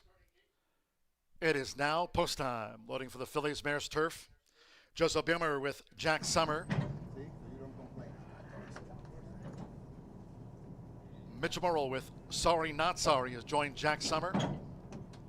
Joseph Romero with Gio's Baby Girl taking her position in the starting gate. Course is firm. Rail at 48 feet here this week. Amir Mendoza with Sudden Rise. Luis Contreras, Pay Me Later. Fernando de la Cruz with Annie Express, 3-5 on Annie Express. Over the mile and a 16th and one more, Alberto Burgos with Innisfree Last. They're in the gate. They're off. Annie Express away well. Toward the inside, Jack Summer. Pay Me Later is also front rank as they make their way past the awning. It's Jack Summer who just leans toward the inside for Joseph Bimmer. Flanked by Pay Me Later and Annie Express after breaking sharp. Third on the outside for Fernando de la Cruz as Jack Summer leads Pay Me Later out to the stretch. Sorry Not Sorry is a ground-saving 4th with 6 furlongs to run. On the outside, Innisfree Last, the trailers are Gio's Baby Girl and Sudden Rise. So Jack's Summer toward the inside charts the course as they go to the back. Jack's Summer leads here by a length to Pay Me Later. And the opening quarter was 23.81 seconds. Annie Express is out deep on the course and now making a gain. Here's Annie Express. And she's itching to challenge Jack Summer. And now with Fernando de la Cruz. Annie Express has taken the top. Extends the advantage to 3 on Jack Summer in a red cap, who's now being challenged for second by Sorry Not Sorry, who's now moved up into second, going past the half-mile pole as the lead has changed hands. And on the outside is Innisfree Last. So Jack Summer, led around the first turn, is now back in 4th. As they enter the far turn, Sudden Rise just picked up Pay Me Later, and Gio's Baby Girl is last. Half mile, 48.95 seconds. Annie Express spearheads them, coming toward the quarter pole. From Innisfree Last and Sorry Not Sorry. Sudden Rise straightens away in 4th. Can Jack Summer re-rally as these Phillies mares turn for home? Gio's Baby Girl in the distance is Pay Me Later. 3/4, 1 minute, 12.17 seconds with Fernando de la Cruz. Annie Express is a 6-length leader deep in the final furlong from Innisfree Last, who's joined late by Sudden Rise. Jack Summer kicks on toward the inside. Sorry Not Sorry, no extra. And Gio's Baby Girl, Annie Express. 1 by 4 from Sudden Rise. Jack Summer was 3rd, and Innisfree Last holds 4th from Sorry Not Sorry with Gio's Baby Girl, and Pay Me Later tailed off in the run.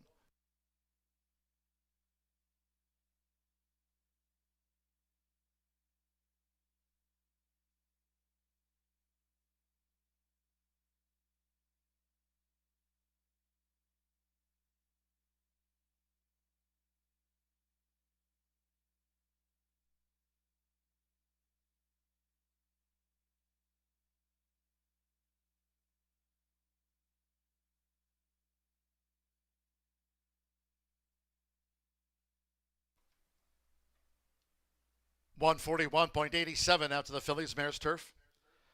65176 Annie Express. 2-5 first. Number 5 Sudden Rise at 29-1 was second. Number 1 Jack's Summer 5-1 third. And the 7 Innisfree Last was 4th. Sorry Not Sorry, Gio's Baby Girl the next 2.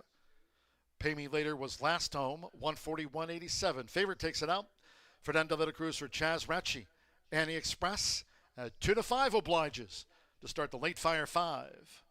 $190,335, that final late fire 5 pool. Had that $12,911 carryover going in. 6517 for a late fire 5 start. Good luck the rest of the way.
Returning to the Murphy Trailer Sales Winner Circle, the 6, Annie Express.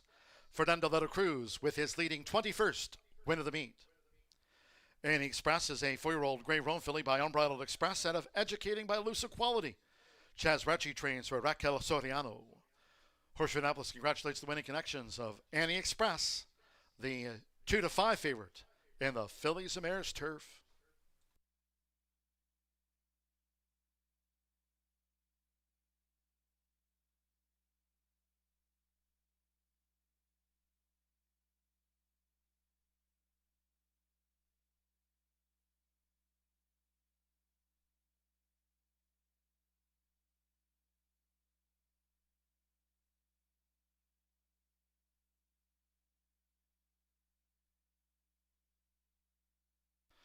Result official.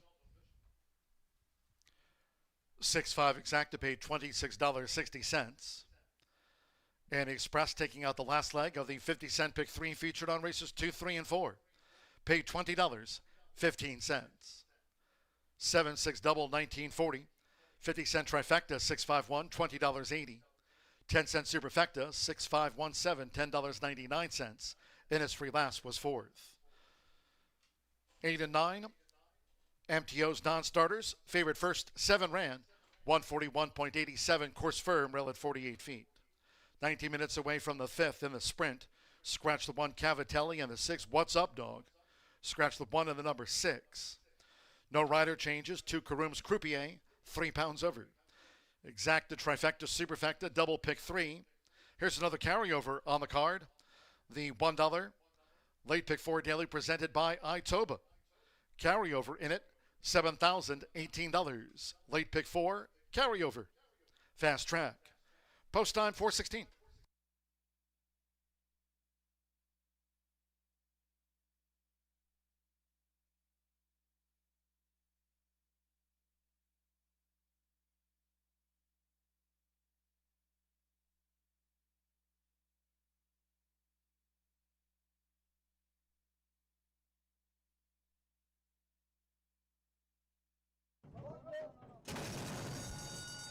They're off.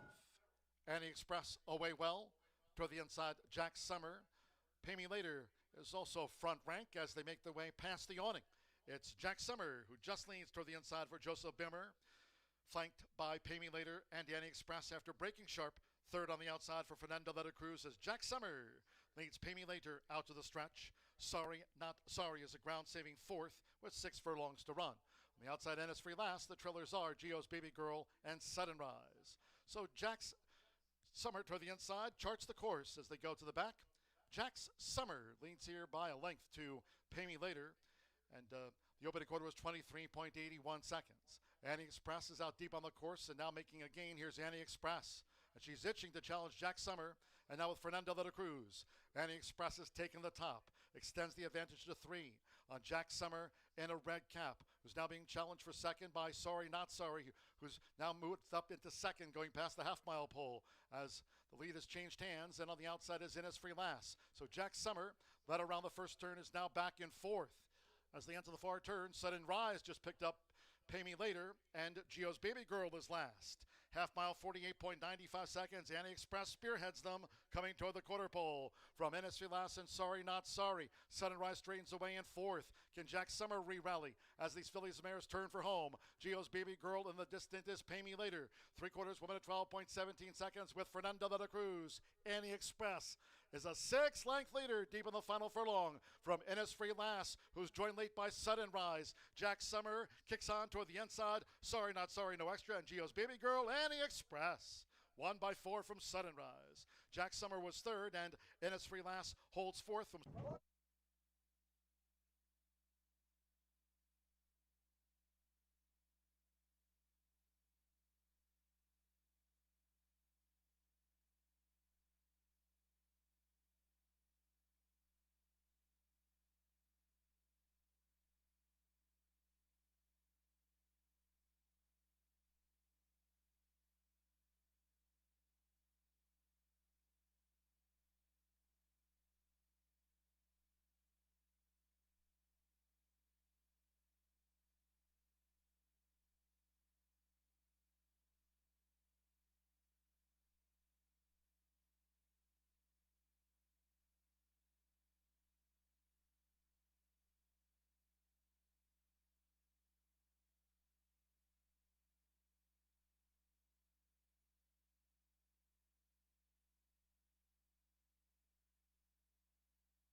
Good afternoon, everybody, and welcome to the $1 Itoba Pick 4, the late Pick 4 at Horseshoe Indy.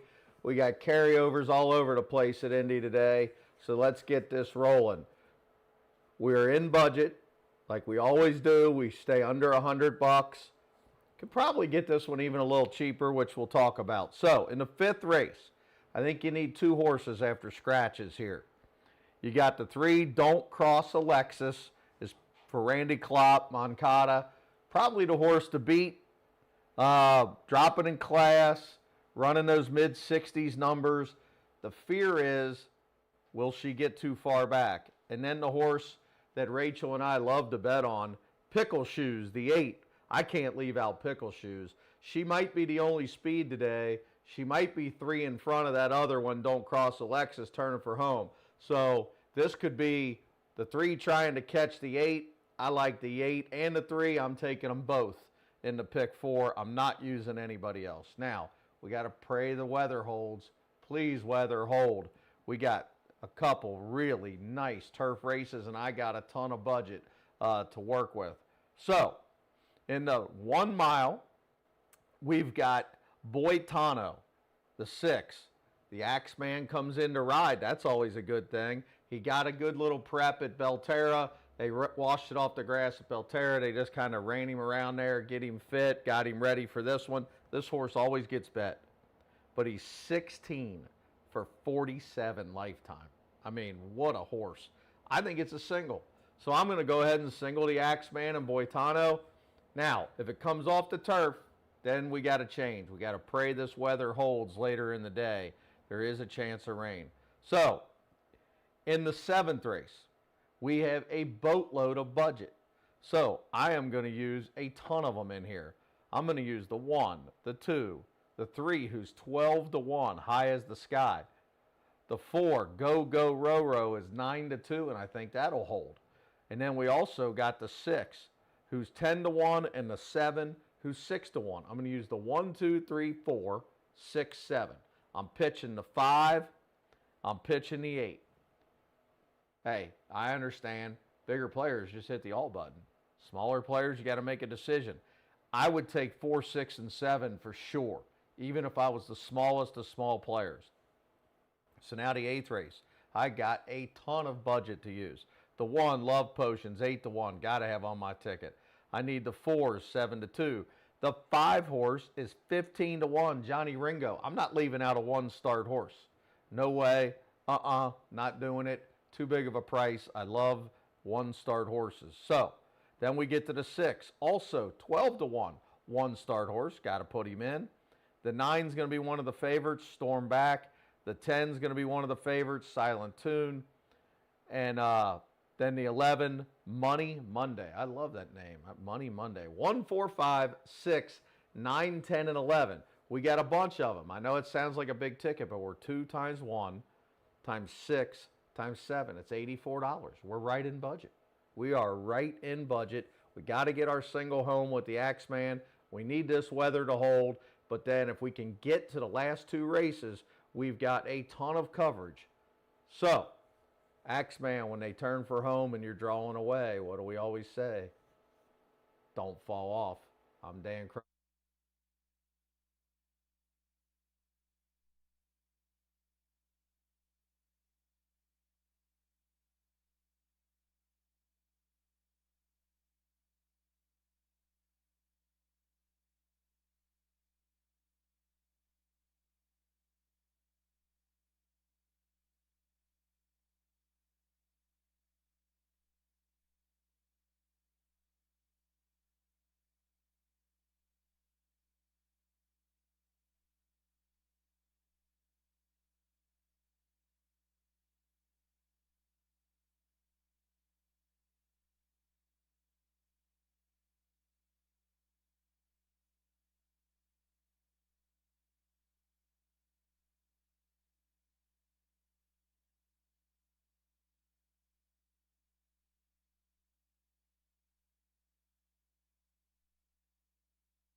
The horses stepping onto the track now for the fifth race.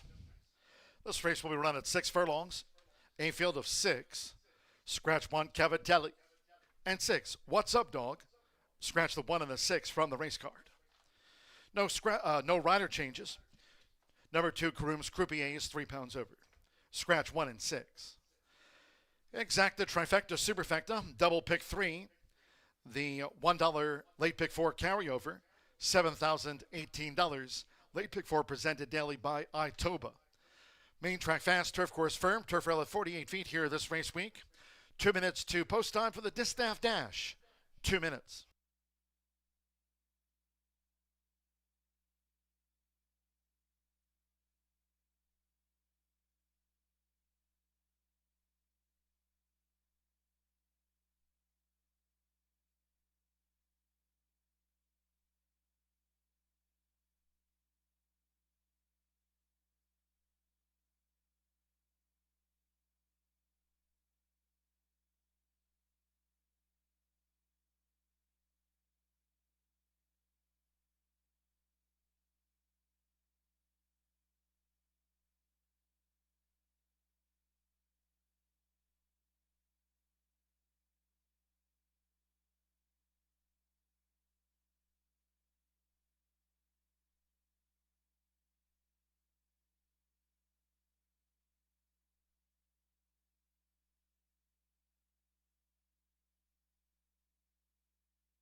The start of the $1 Itoba late pick 4 at hand here at Horseshoe Indianapolis.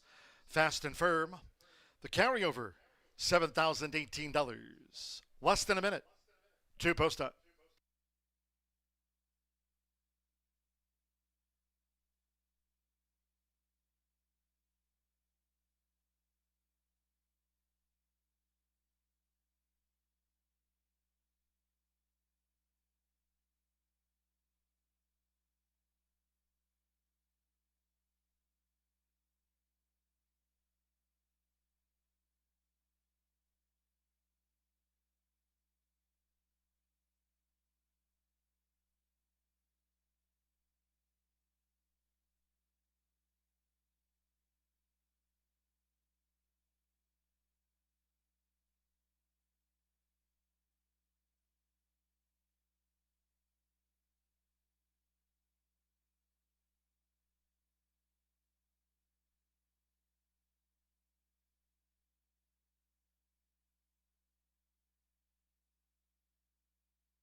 The horses are approaching the starting gate. Last call for the $1 Itoba late pick 4. Near the sprint start.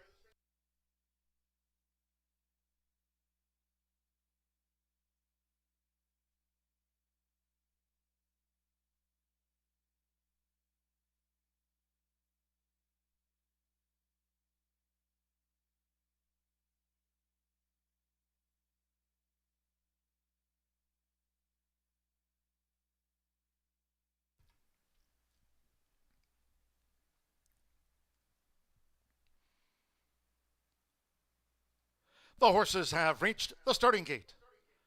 It is now post time. They're going in. Micah Meeks with Karoom's Croupier. Sando Sanjo with Patty's Girl to join her.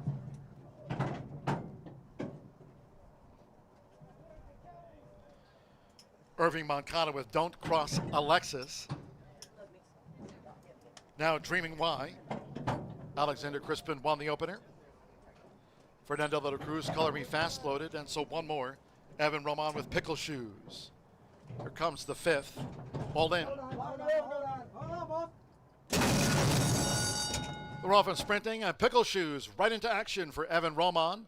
Here comes Color Me Fast with an early bid for Fernando de la Cruz to just head off Pickle Shoes, who chases the pace. And Patty's Girl making a bid now in between horses. Patty's Girl going for an attack on Color Me Fast as they make their way past the half-mile pole to the inside. Karoom's Croupier and the Black Silks running in fourth. Break of 5 to Dreaming Why, and Don't Cross Alexis has dropped back to sixth and last. The opening quarter, lightning quick pace on a flat 22 seconds. They blaze to 3 out, and it's Patty's Girl slugging it out with Color Me Fast as they round the far turn coming toward the quarter pole. And Pickle Shoes now making 3-path progress as they come past the quarter pole. Then Karoom's Croupier drifting out, Dreaming Wide toward the inside, and Don't Cross Alexis. They come for home, and it's Pickle Shoes who swept ahead of Color Me Fast, and toward the inside, Patty's Girl tries to respond to pressure half mile. 44.42 seconds for Evan Roman. Pickle Shoes, and she's kicked away from Patty's Girl back in second, and on the outside, Karoom's Croupier into third from Color Me Fast fourth. Pickle Shoes scored by 6. Patty's Girl was the runner-up. Karoom's Croupier third. Color Me Fast finished back in fourth in 110 flat.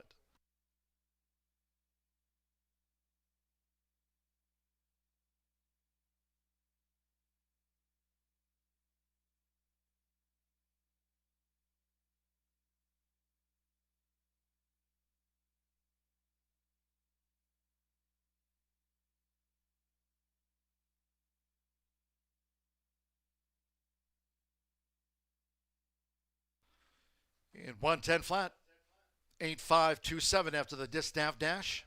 8 Pickle Shoes, 7-2 first. Number 5 Patty's Girl, 5-2 on the runner-up. 2 Karoom's Croupier, 7-1 third, and 7 Color Me Fast, and 8-1 was fourth. Hold ball bets until official. Evan Roman for Tomas Medina, the daughter of Vacoma. Pickle Shoes at 7-2 home. $105,310. Close the $1 Itoba late pick 4. Pool $105,310.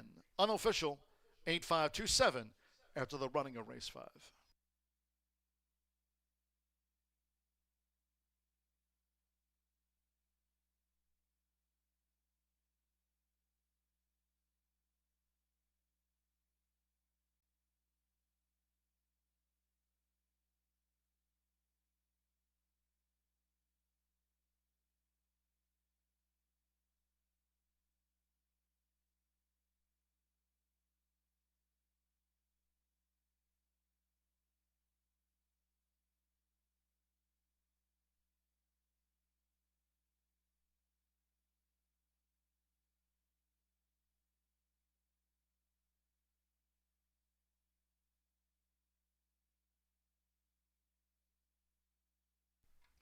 Result official.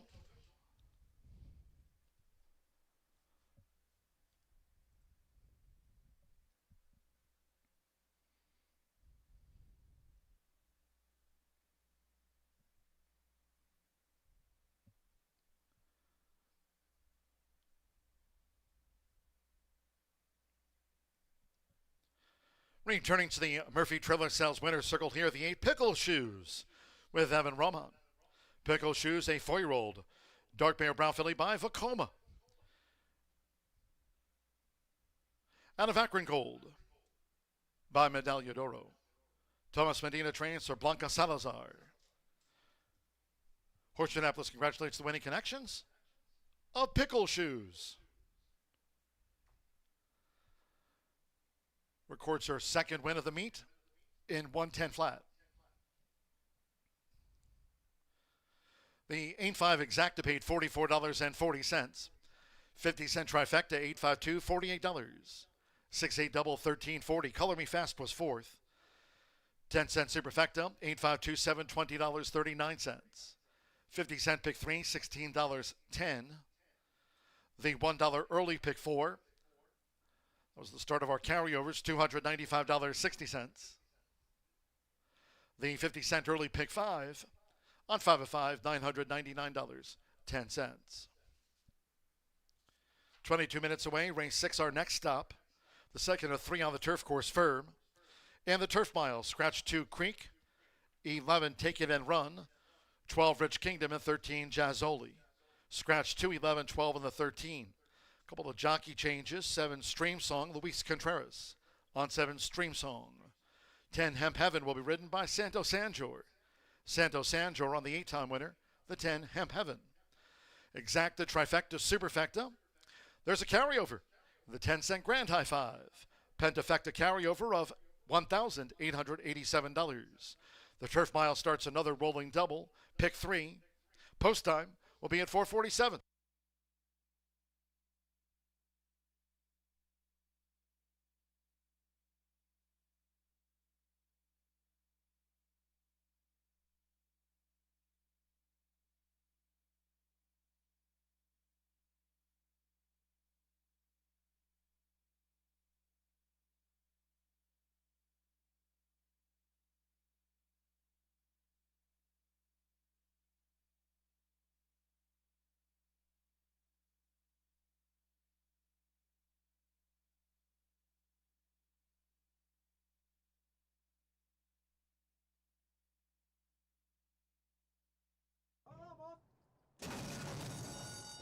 We're off and sprinting, and Pickle Shoes right into action for Evan Roman.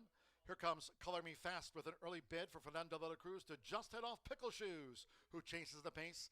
And Patty's Girl making a bid now in between horses. Patty's Girl going for an attack on Color Me Fast as they make their way past the half-mile pole toward the inside. Karoom's Croupier and the Black Silks running in fourth. Break of 5 to Dreaming Y and Don't Cross Alexis has dropped back to sixth and last. The opening quarter, lightning quick pace on a flat 22 seconds. They blaze to 3 out, and it's Patty's Girl slugging it out with Color Me Fast as they round the far turn coming toward the quarter pole. And Pickle Shoes now making 3-path progress as they come past the quarter pole. Then Karoom's Croupier drifting out, Dreaming wide toward the inside, and Don't Cross Alexis. They come for home, and it's Pickle Shoes who swept ahead of Color Me Fast, and toward the inside, Patty's Girl tries to respond to pressure half mile. 44.42 seconds for Evan Roman. Pickle Shoes, and she's kicked away from Patty's Girl back in second, and on the outside, Karoom's Croupier into third from Color Me Fast fourth. Pickle Shoes scored by 6. Patty's Girl was the runner-up. Karoom's Croupier third. Color Me Fast.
Tequila Herradura. Extraordinary awaits.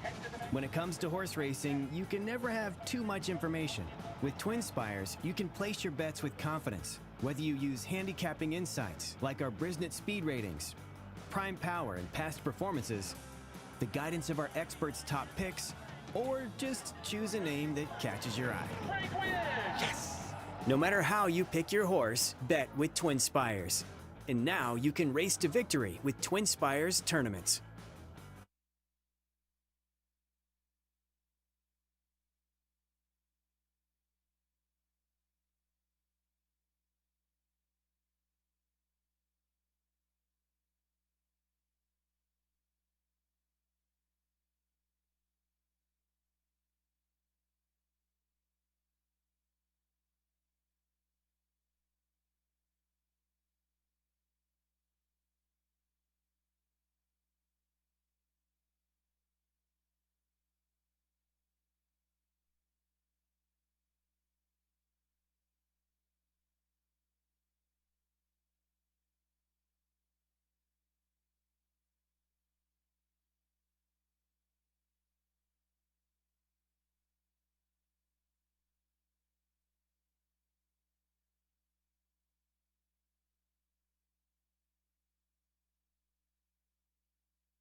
In the sixth race at Horseshoe Indianapolis today, we're looking at a general pace scenario. Here are some standout picks. Summer Lover 5, ridden by Amir Mendoza, who is heating up here in Indiana with a 50% in the money rating. He shines with the highest spotlight rating at 108, indicating a top overall performance potential.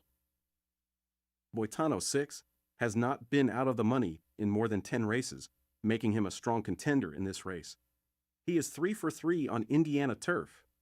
Shankar 8 follows closely with a spotlight rating of 95. Good luck in the sixth race at Horseshoe Indy, and remember, there is a grand high five carryover of $1,887.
Ladies and gentlemen, for information in the 7th race, number 7, Compressed, now add 2 pounds to the listed program weight.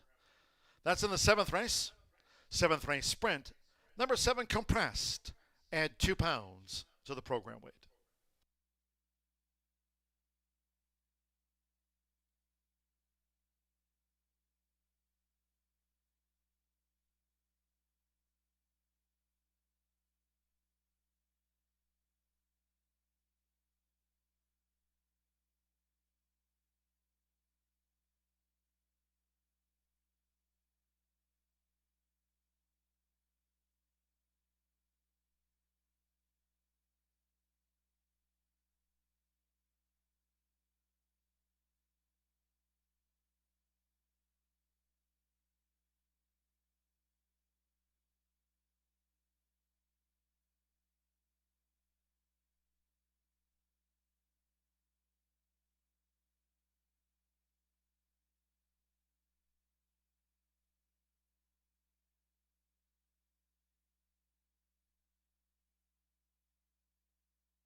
The horses call posted now for race 6.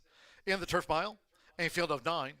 Scratch the 2 Creek, 11 Take It and Run, 12 Rich Kingdom, and 13 Jazzoli. The 2, 11, 12, and the number 13 are all non-runners. 7 Stream Song, Luis Contreras rides 7 Stream Song, 10 Hemp Heaven, Santo Sanjor partners that 8-time winner, Santo Sanjor on 10 Hemp Heaven.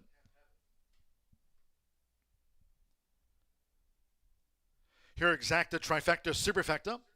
The 10-cent grand high 5 pentafecta carryover, $1,887. Double pick 3. 3 minutes to post time. Course firm. Rel at 48 feet, 3 minutes.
$0.10 grand high five.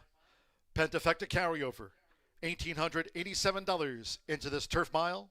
Course firm rel at 48 feet. You have less than 1 minute.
The horses are approaching the starting gate.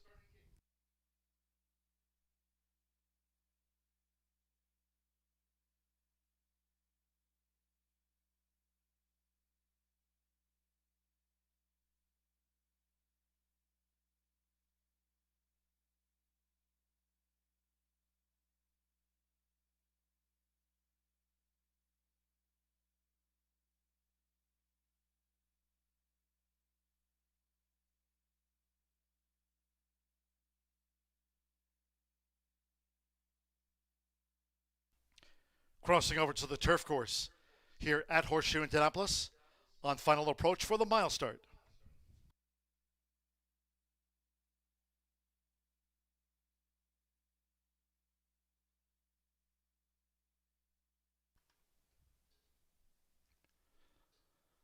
The horses have reached the starting gate. It is now post time. They're going in. Marcelino Pedrosa Jr. with Count of Amazonia. Juan Machado with Boitano has joined Count of Amazonia, loading for the turf mile. Danny Sheehy with Vaccinator, up and in, Vaccinator. Luis Contreras with Stream Song has taken his spot. On Palm Sunday, Alex Achard has a win on the card. Joseph Romero with Shankar. Amir Mendoza, Summer Lover. Two back. Mitch Morrill with Go Bali Go, here over the mile. One more. Santo Sanjor with Hem Heaven. Course firm rail at 48 feet this week. All in. And they're off. Boitano, a beautiful break. On Palm Sunday, here's Shankar, who's out toward the front, and following Shankar is Go Bali Go. Boitano also close up with On Palm Sunday toward the rail. With Joseph Romero, Shankar leads into the first turn from On Palm Sunday, and Go Bali Go in a black cap. Boitano nicely spotted here in the early stages by Juan Machado. Boitano right there on the rail at 48 feet as these leaders go to the back of the course. With Boitano flanked in fifth by Hemp Heaven. Then it's a break of three more, two toward the inside. Count of Amazonia, who settles into the turf mile for Marcelino Pedrosa Jr. Length to Summer Lover, who's next. The trailers are Vaccinator and Stream Song. The quarter in 23.53 seconds. Past the half-mile pole, Shankar leads them. Shankar has a three-length advantage over Go Bali Go and On Palm Sunday. Boitano, fourth toward the inside, with Hemp Heaven running in fifth. Count of Amazonia is sixth. On the outside, Summer Lover in the black running in seventh. Then comes Stream Song up one spot, and that relegates Vaccinator to last. Half mile, 46.69 seconds. Shankar, the 15-1 target coming past the quarter pole. Shankar with a 5-length lead as they make the swing from On Palm Sunday. On the outside is Boitano coming with a run. And in between horses, Go Bali Go toward the inside, Count of Amazonia. 3/4 posted in 109.26 seconds. Shankar, a 7-length leader past the 16th from Count of Amazonia, with Boitano coming with late charge, with Joseph Romero, Shankar, an all-the-way winner from Boitano. Count of Amazonia was third, then On Palm Sunday and Go Bali Go. Shankar wires them at 15-1 odds.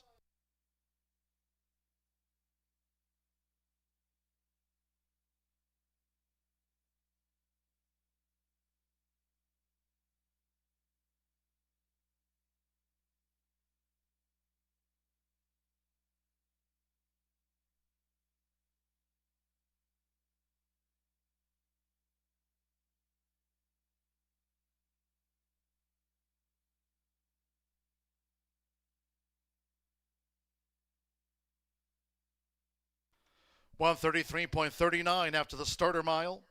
8-6. 1-4-9-8. Shankar. 15-1 first in the starter turf. 6 Boitano. 4-5 was second to Shankar. Number 1, Count of Amazonia. 2-1 third. 4 On Palm Sunday. 24-1 fourth. 9 Go Bali Go. 7-1 fifth. Vaccinator was sixth. It's 8-6, 1-4-9. We trailed back to Summer Lover and Stream Song. They were next home. Shankar, Joseph Romero for Tracy Wisner. Wire to wire.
The result of the starter turf mile official.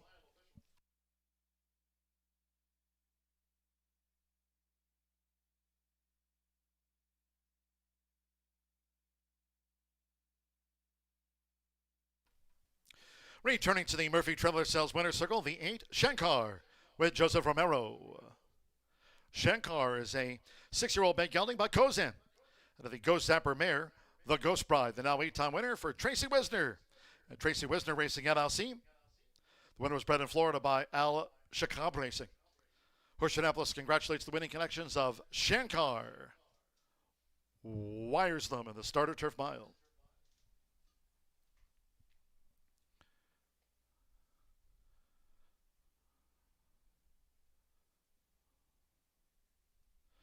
$8.6 exacta paid $91.80. 50-cent trifecta, $861, $60.25. The 10-cent pentafecta, Go Bali Go was 5th. 86149. Had that carryover going in. $177.43. 8-8 double 246.20. On Palm Sunday ran 4th. 10-cent superfecta of 8614 returned $71.68. 133.39. Race 7 of 9, 19 minutes away. In the sprint, scratch 9, Mike Cyclone. 9, Mike Cyclone has been scratched. There are no jockey changes. 5, Catalina Gold, 3 over. 7, compressed, 2 pounds over. Exacta, trifecta, superfecta. This starts the $5 last call. Late thoroughbred double. Final pick 3 of the day. Post time 5:17. Just as a reminder to all of our Horseshoe Indianapolis fans, live racing cards on Wednesday and Thursday. Post time at 2:10 p.m. here in town, Wednesday and Thursday. No live racing on Friday. Back on Saturday, it's the one and only evening card for 2026. Hope you can join us for Silks and Roses, an evening of racing dedicated to women in racing. Lots of activities for the entire family to enjoy. Saturday post time will be at 5:10 for Silks and Roses this Saturday.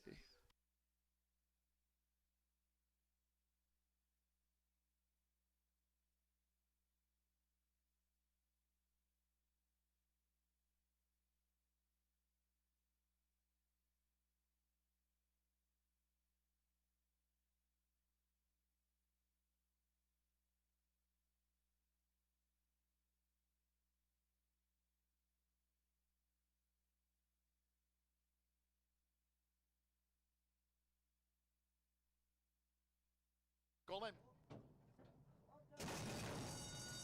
And they're off. Boitano, a beautiful break.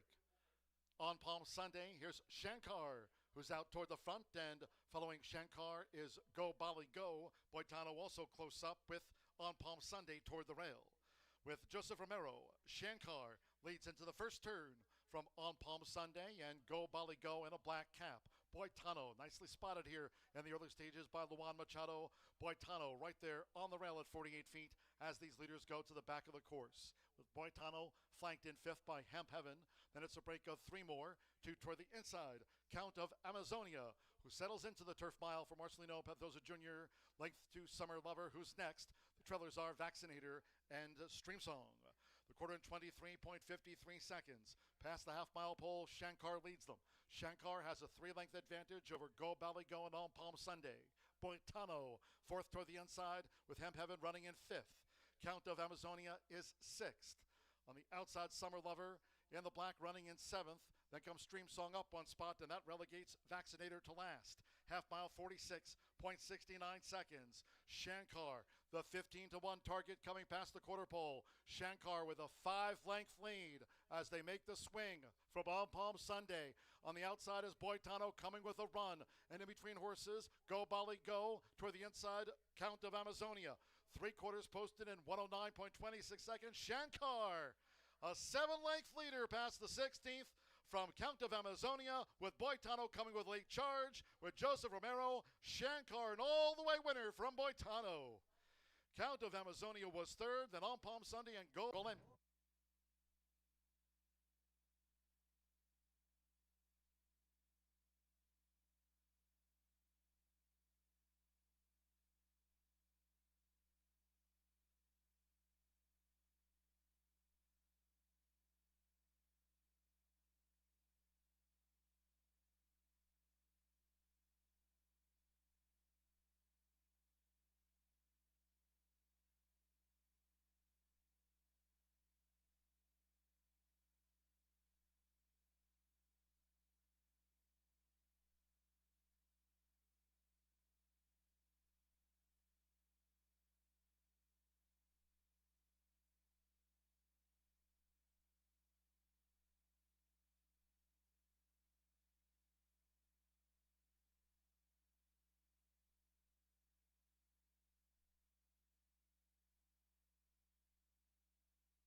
pace makes the race, and Joshua Romero knew what he had underneath him. Tracy Wisner off to an excellent start. Reminds me of Karen Whittick 2025, where she was hot early on in the season, just continued to win. Tracy Wisner could be much the same this season, winning at over 22%. Now Joshua Romero, in a paceless race, opened up and had plenty when called on.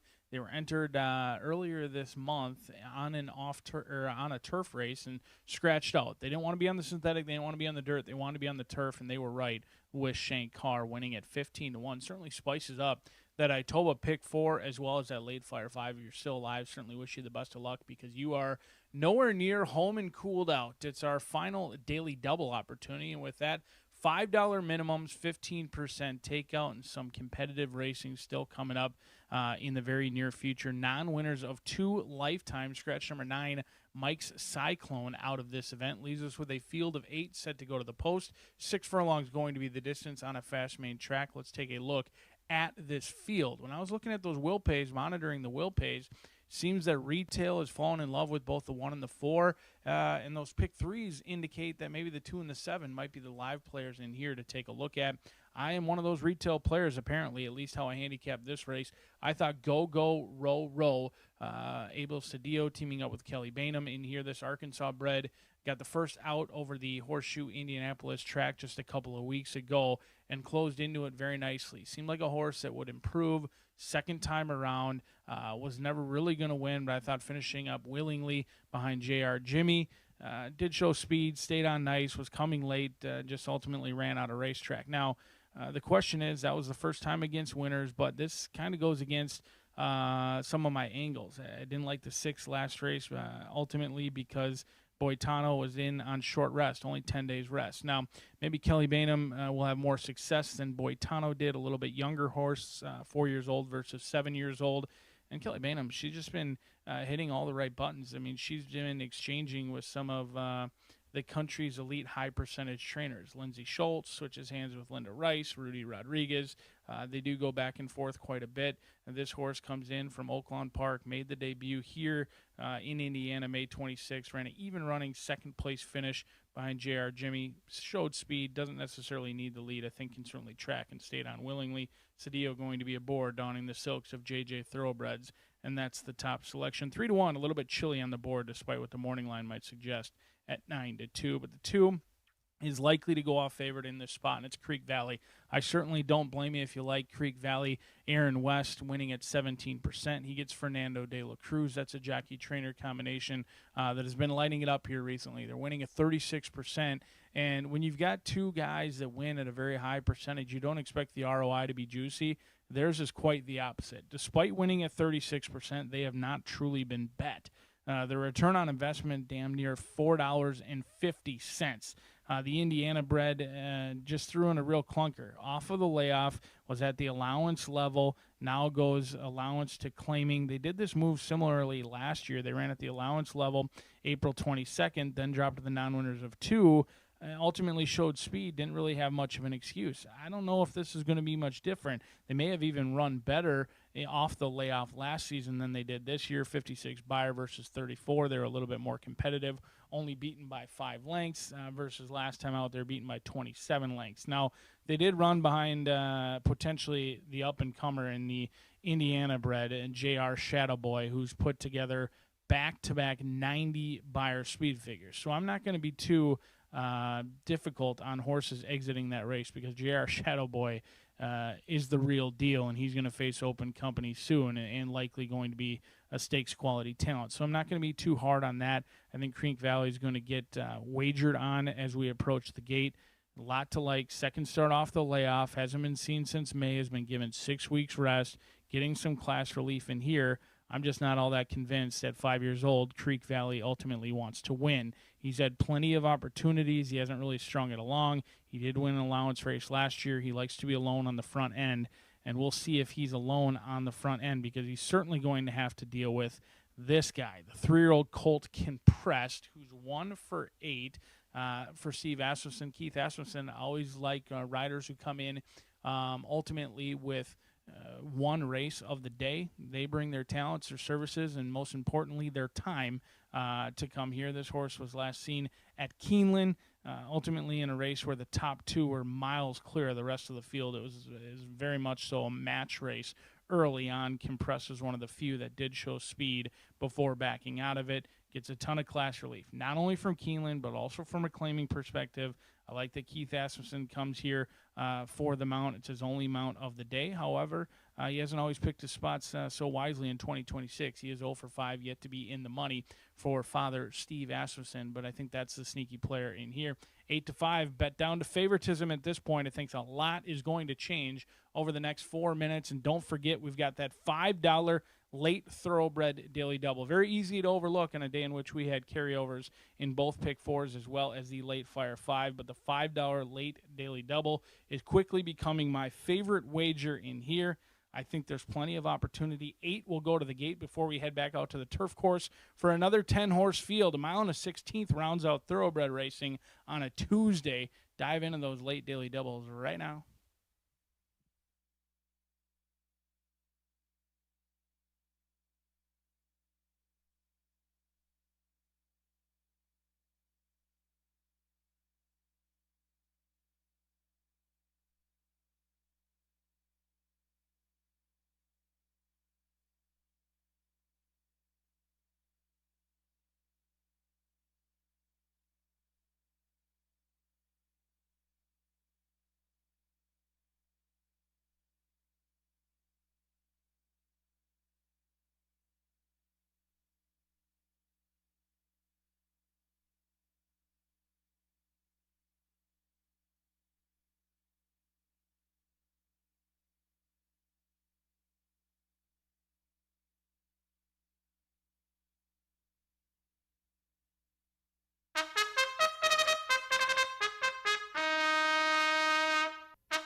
The horses stepping onto the track now for the 7th race.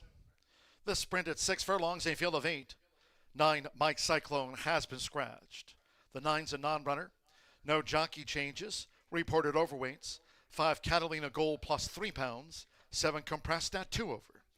Exacta Trifecta Superfecta. The 10-cent Pentafecta double final pick 3 featured. 2 minutes.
Less than 1 minute to post time.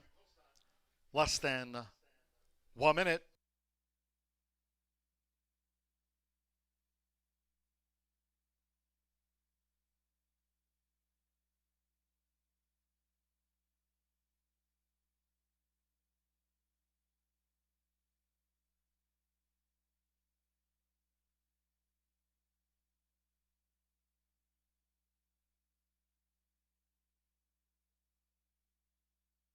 The horses are approaching the starting gate.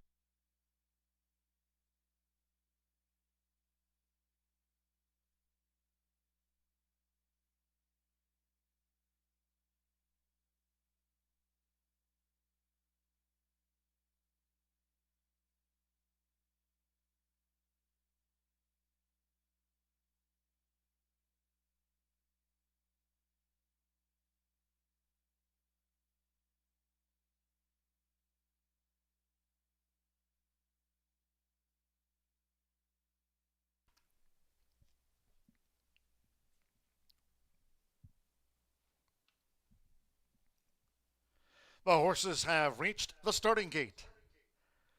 It is now post time. Leading up Mammut. Alex Achard on the Tuesday score sheet. Micah Meeks with Catalina Gold. Joins Mammut. Creek Valley, Fernando de la Cruz has a win on the card. We're loading up. Marcelino Pethosa Jr. with Nahalem drew 6. Joseph Beamer with High as the Sky. Next, Compressed. Keith Asmussen for his Hall of Fame father. 2 back. Abel Cedillo with Go Go Roro. 1 more at 6 furlongs. Evan Roman with Maximus C. All in line. They're off and sprinting. Maximus C. Away fast in company with Compressed. Here's an early bid from Mammut with Creek Valley tossing that white cap into the ring, and High as the Sky also mixing it up. It's Creek Valley who has emerged for Fernando de la Cruz to the early lead. Creek Valley from Mammut. High as the Sky and Compressed in the leading quartet as they go past the half-mile pole. Go Go Roros of the White Silks joined out wide by Maximus C after a sharp start. Catalina Gold is running second to last at the 3.5, and Nahalem trails them. The opening quarter was 22.03 seconds, 3 furlongs away. And it's Creek Valley, the leader, as they make their way toward the quarter pole. From Mammut with High as the Sky. Compressed fourth on the outside. Compressed in range as Creek Valley's on the edge of the quarter pole. Maximus C in an orange cap. Go Go Roro getting a rail run. Nahalem is picking up, and Catalina Gold is last. Top of the lane, and here's Mammut for Alex Achard. Mammut to the attack on Creek Valley. Nahalem third, trying to sustain a bid. Coming down toward the final half furlong. Go Go Roro boxing on and Compressed on the outside. They're near home with Alex Achard. It's Mammut who raced away. Mammut by 3.5 from Creek Valley. Go Go Roro was third over Compressed, and Nahalem finished back in 5th.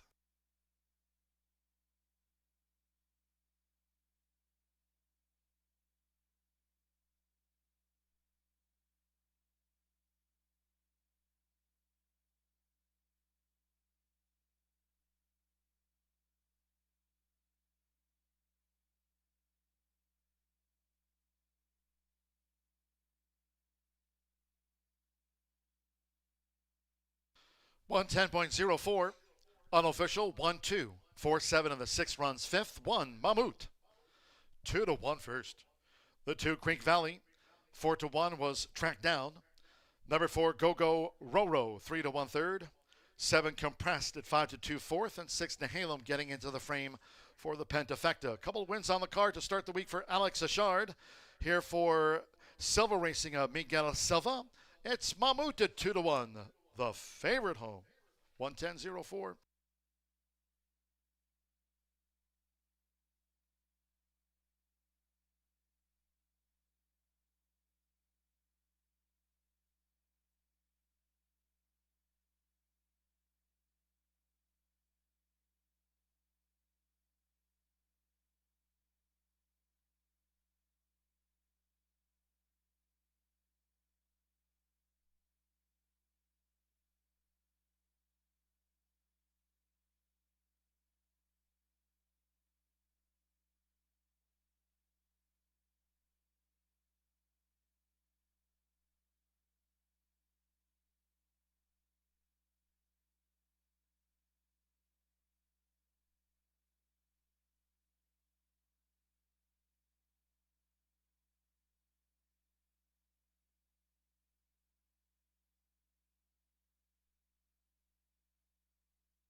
Returning to the Murphy Trailer Sales Winner's Circle, the one, Mammut. Running double for Alex Achard. Mammut is a 4-year-old big gelding by Echo Town. Out of the Medaglia d'Oro mare, Hot Hippie for Miguel Silva Racing LLC. Horseshoe Indianapolis congratulates the winning connections of Mammut. Alex Achard doubled on the day. It's official. Pentafecta paid $75.51. Nehalem ran fifth. 50-cent pick 3, $193.60. 1-2 exacta, $34. 50-cent trifecta, 1-2-4, $28.35. 8-1 double, $144.40. And the 10-cent superfecta, 1-2-4-7. Compressed was fourth for the 10-cent superfecta. Compressed fourth, and Nehalem was fifth. That superfecta returned $19 and an old wheat penny. 20 minutes away from the 8th of 9, Maiden Turf. Scratch the also eligible 11 Money Monday. Scratch the AE number 11. 1 Love Potion. Joseph Bilmer will ride the 1 Love Potion. Exacta trifecta superfecta, another 10-cent pentafecta featured. So this starts our final double on the card. 9th race is a quarter horse maiden dash over the 400 yards. Fast track headwind. 9th race, scratch 2, 1 Sweet Cigar. 9th race, scratch the 2. 1 Catcher Legacy, Leonel Rios rides 1 Catcher Legacy. 9 HH Chasing CJ. That 9 race maiden will be ridden by Eduardo Luna Diaz, one of the quarter horse meet leaders. Eduardo Luna Diaz, a 9 HH Chasing CJ, and the 8 Cruising Down the Beach plus 2 pounds. That's in the quarter horse maiden. Firm and fast, post time for the Maiden Turf, 5:47.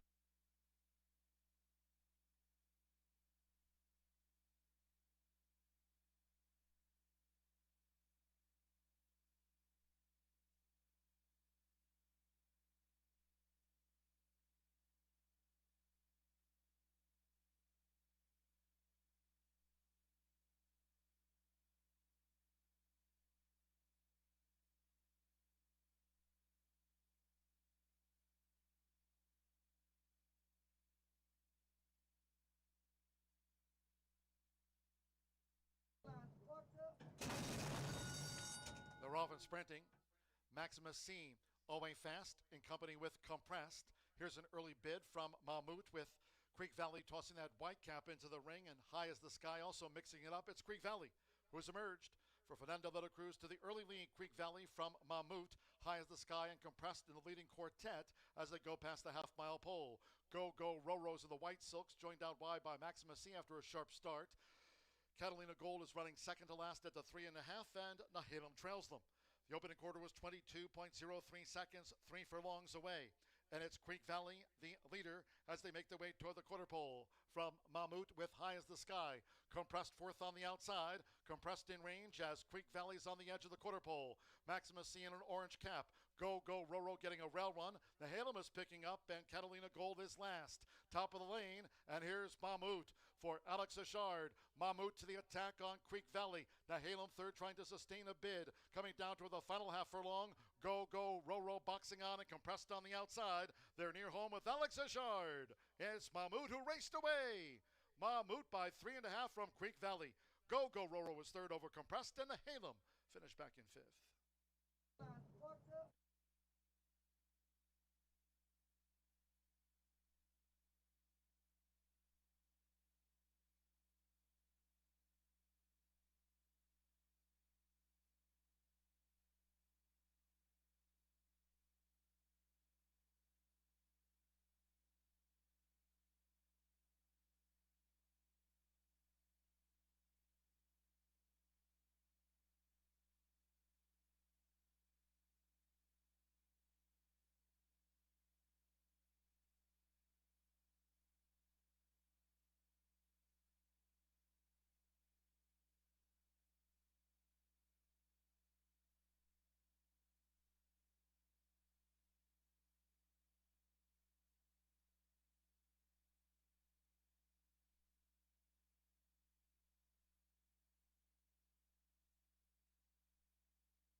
Miguel Silva, an old friend from Canterbury Park, gets the job done. Alex Richard, a great ride, broke sharp, kind of just relaxed and let Fernando and the class dropper go and held the rail and swings out and comes home an easy winner. But how about that late money swing? Ooh, that horse loads it all 5-1, goes off at 2-1, returns 620. But I digress, and we move along to the finale. And we've got some good-looking payouts as well in the pick 4 and pick 5. If you're able to navigate around the 4 and the 9, they jump up pretty aggressively. But it looks like at least the bettors in the horizontals have focused on both the 4 and the 9, and I happen to agree with at least one of them. I'm going to fade Mordecai in post position number 4, but I do like the Chicago Invader. Now, in fairness, this horse is 0 for 13. 4 years old, still looking for their first career victory, and the trainer is certainly not a win machine by any means. However, Reyes comes in for the Lone Mountain here, and Stormback probably deserves better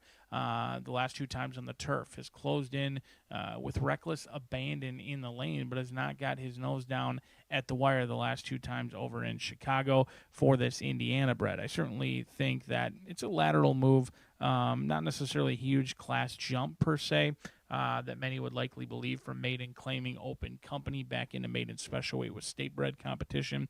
I likely view that more of a lateral move in many cases. And this one did run maiden special weight last time over at Hawthorne in an off-turf event. But the last 2 starts on the the turf were very nice. Closing in willingly last fall, October 26th, in which they lost a photo finish at 15-1.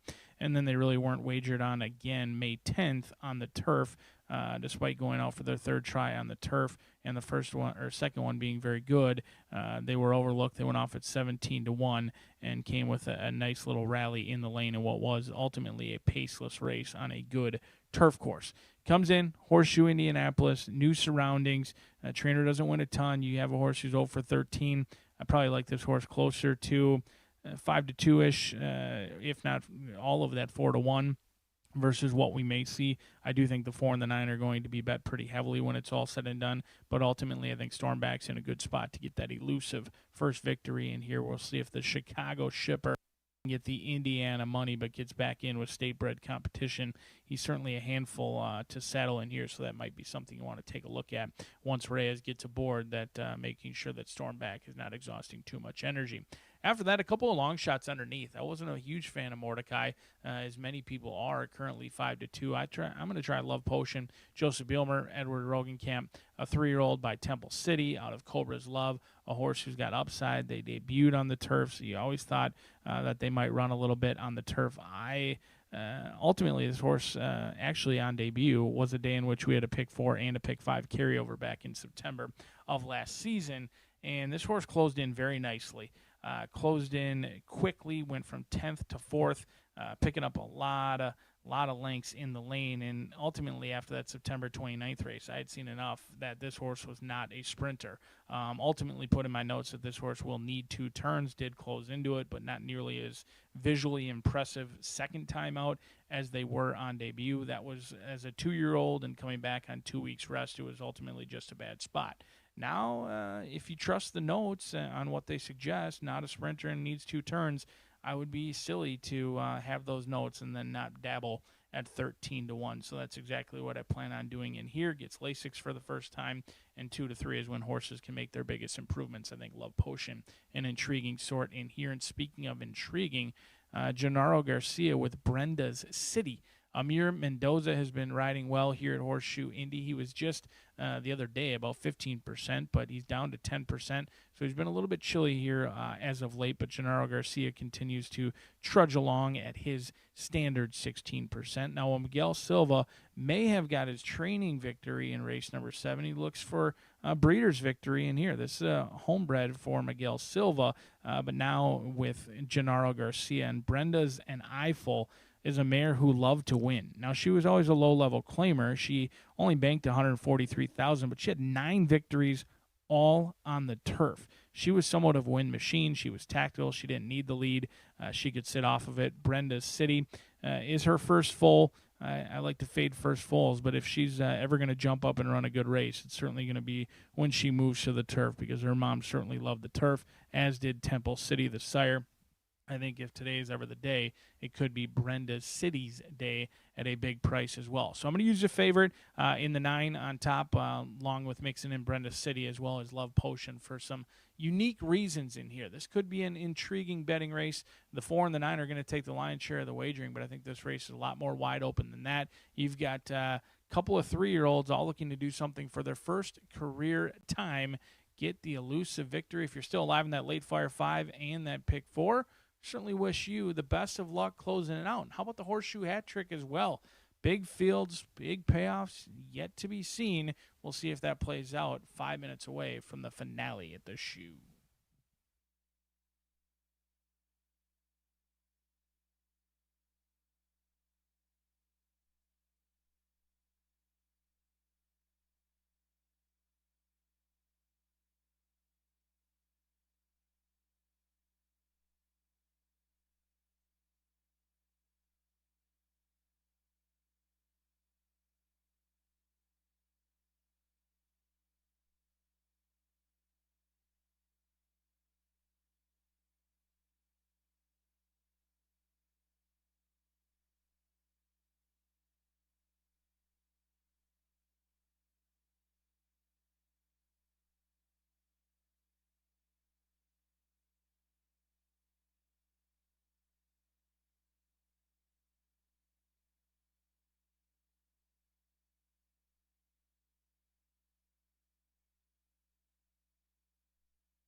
The horses call posted now for the 8th race.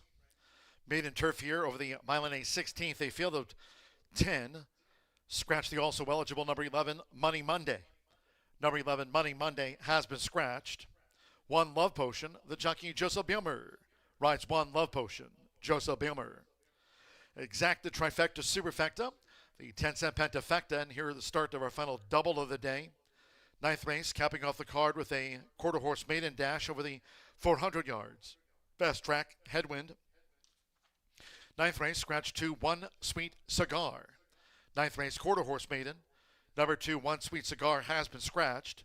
1 Catcher Legacy, Leonel Rios. On 1 Catcher Legacy, 9 HH Chasing CJ. The jockey, Eduardo Luna Diaz. One of the top quarter horse jockeys here this meet, Eduardo Luna Diaz. On 9, HH, chasing CJ. And these overweights in the quarter horse maiden, overweights in the 9th. The 1+5, 3, Sizzling Heart 5 over. The 5+5, 8, Cruising Down the Beach is 2 pounds over. And make the 10+4. 9th race, quarter horse maiden. So firm and fast for the final pair. Due up soon.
Less than 1 minute to post time.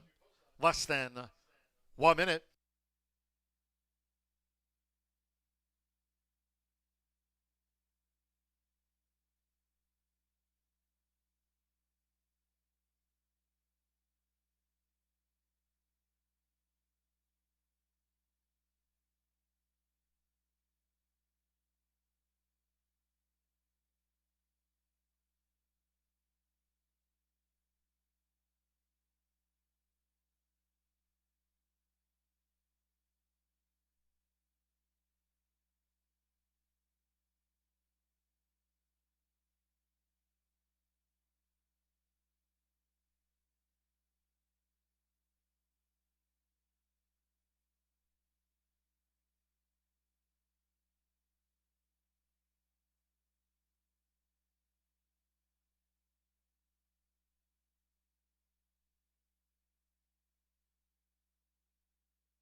For a final time here today, crossing over to the turf course at Horseshoe Indianapolis. Course firm, rail at 48 feet. Closing the card with a quarter horse maiden dash on a fast track. Going over.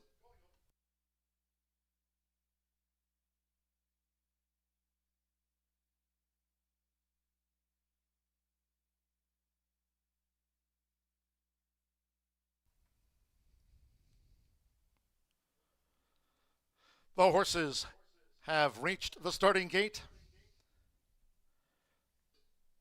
It is now post time. Joseph Bimmer with Love Potion, number 1. Now Red Solo. Evan Roman on the Tuesday score sheet with Pickle Shoes. Red Soolo has joined Love Potion. Ramir Mendoza, Brenda City coming up. Brenda City into the frame.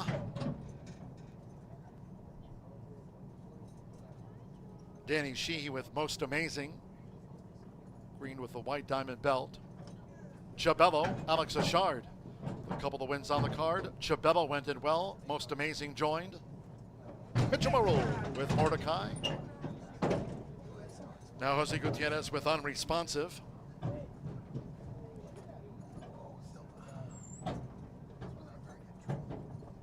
Seven of the 10 loaded. Orlando Boca Chica with Johnny Ringo. Drew posted 5. Frank Reyes was Stormback. He was the last out 4th on Chicago's South Side. And Marcelino Pedroza Jr. was Silent Tone. All in. And they're off. Most Amazing away well. Nearest the inside is Chabello. Johnny Ringo with Unresponsive, who joins these leaders as they make their way toward the first turn. With Jose Gutierrez, it's Unresponsive, not much early pace on. Unresponsive allowed to dictate terms to Johnny Ringo. Toward the inside is Chabello and Alex Achard riding for a hat-trick of wins on the card. And Stormback in the goal joins Chabello out to the stretch. Most Amazing in a green cap between horses. Mordecai holds the rail as these leaders go to the back of the course, and Silent Tones in a maroon cap. Then comes Brenda City from Red Soolo running second to last. And into the hands of Joseph Bilmer. Love Potion trails the maiden turf. 23.85 for the lead part, making this backstretch run. And here's Johnny Ringo for Orlando Boca Chica. Johnny Ringo vying for the lead with Unresponsive, 4 furlongs out. They're 2 clear from Stormback, who's just running in third, joined on the outside by Silent Tone. Chabello holds the rail at 48 feet, and Most Amazing part of that quartet. They're well grouped. Mitchell Morrill and Mordecai drafting in behind horses 6 lengths off this leader as they enter the far turn. The trailers remain Brenda City with Red Soolo and finally Love Potion. Half mile 49.23 seconds on the far side of the Caesars course. It's Unresponsive, looking to make every yard at 10-1. Johnny Ringo right there at a price 2. And these two converge past the quarter pole with nearest the inside Stormback, and Most Amazing comes with a charge on the outside. And then farther back to Mordecai, who's straightened away in 5th. It's Unresponsive, has led them a long way. 3/4 won at 13.06 seconds. Jose Gutierrez and Unresponsive. Tail starting to swish, has a 16th to last. Here comes Stormback charging for Frank Reyes, and it's Stormback looking to get up, and yes, Stormback. Stormback takes it from Unresponsive, who is pipped at the post. Most Amazing third, and farther back, Mordecai into 4th, and Johnny Ringo and Chabello were next.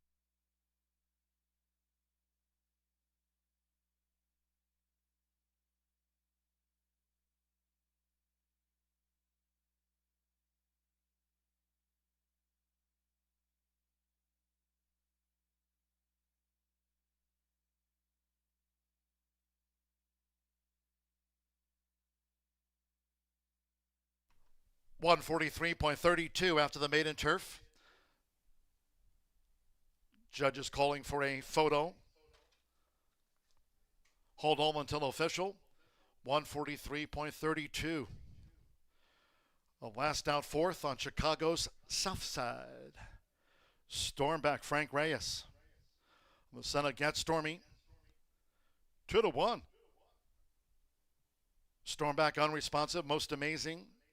Mordecai was next across the finish after the maiden turf. Johnny Ringo with Chabello. Then we trailed back. It's 9.8745 in frame 9. Stormback. 2-1 first was the second choice. 8 Unresponsive. 10-1 was the runner-up. 7. Most Amazing at 6-1 odds third. The 4 Mordecai. 8-5 favorite was 4th in the maiden. And 5 Johnny Ringo at 29-1 for the Pentafecta. So there it is, 9.8745. It's Stormback, Frank Reyes for Edilberto Villalobos, and Crystal Racing Enterprises, the Chicago Raider.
The result of race 8 official.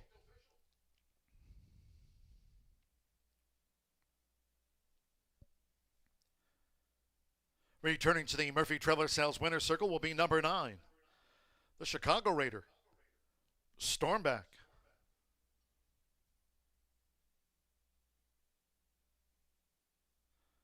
Frank Reyes, the winning jockey. Stormback is a 4-year-old, big yelling by Get Stormy. At a Jersey by Brahms, trained by Heriberto Villalobos for Raul Bajenas. Crystal Racing Enterprises. Horseshoe Indianapolis congratulates the winning connections of Stormback, out to the maiden ranks in his 14th career start.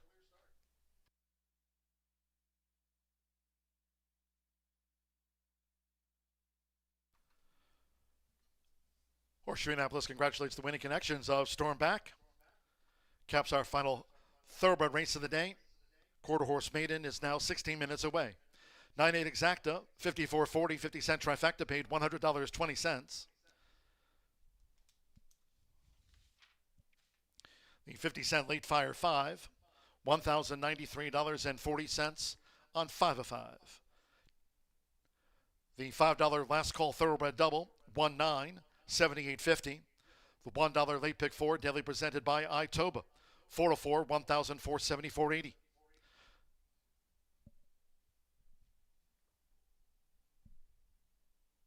The 10-cent superfecta, 9874. Looked like $60 in change. Mordecai was 4th.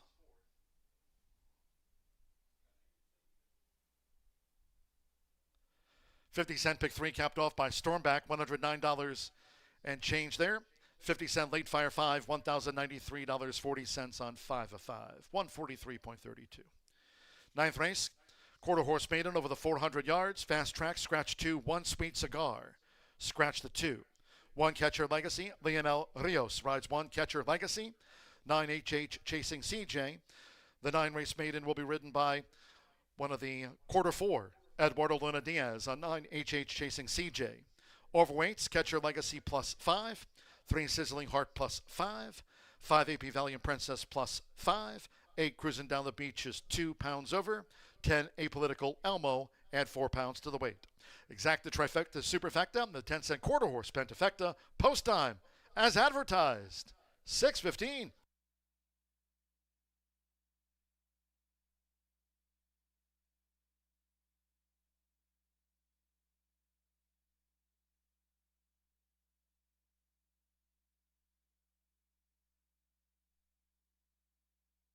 Joins these leaders as they make their way toward the first turn.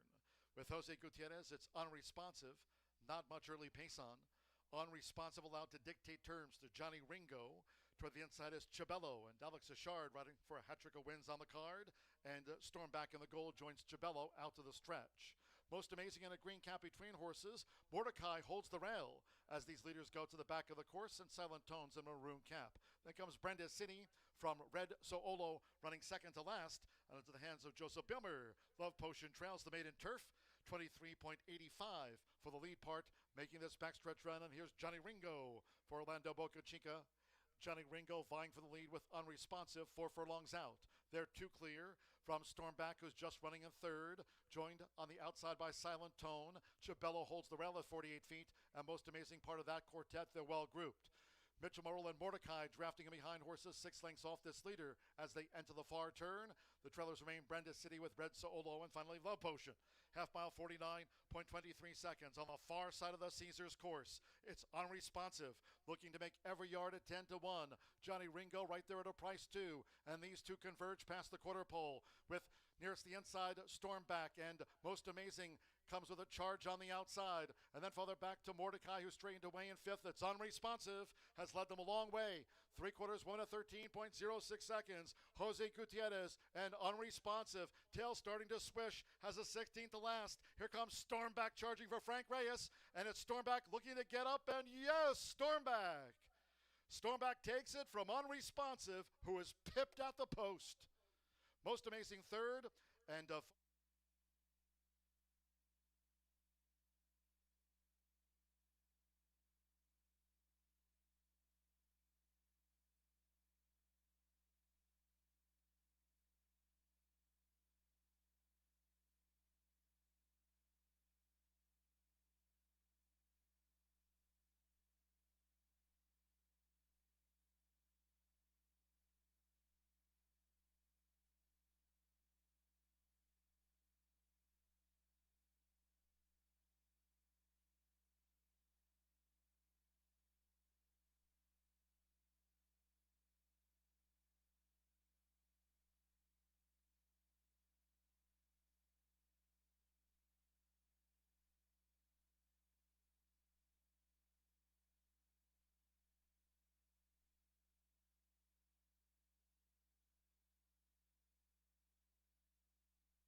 Well, before we talk about our final race of this Tuesday card at Horseshoe Indianapolis, I'd like to send a shout out to the connections of Edson's Wagon, and it certainly was the case that the second time was the charm because the horse improved dramatically and broke the maiden for breeder Amy Youngblood Peoples, owner Jack Greer, and trainer Ron Raper. I think this is a horse to watch in the upcoming Futurity trials, so congratulations to the team.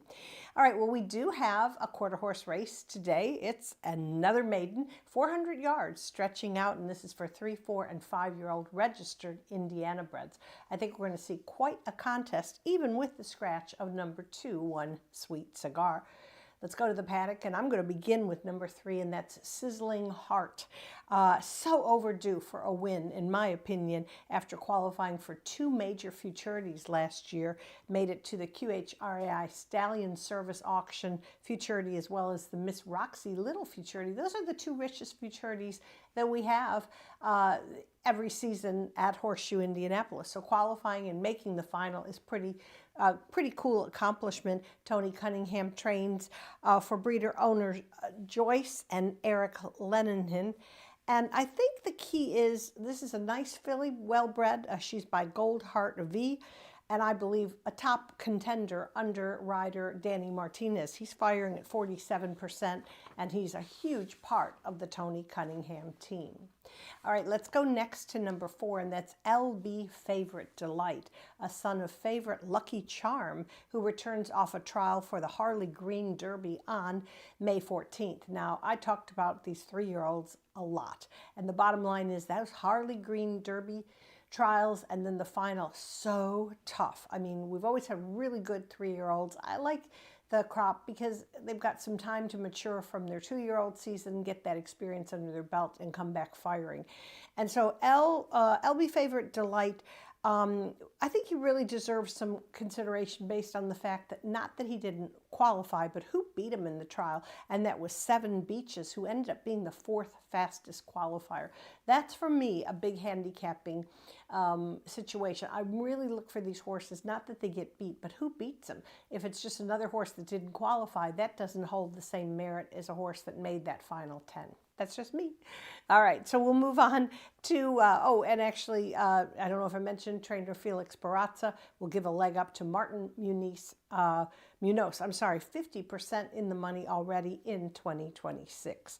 All right, how about number 5, AP Valiant Princess? I liked the fact that she was making up ground in her last race. That was a trial for the maiden stake.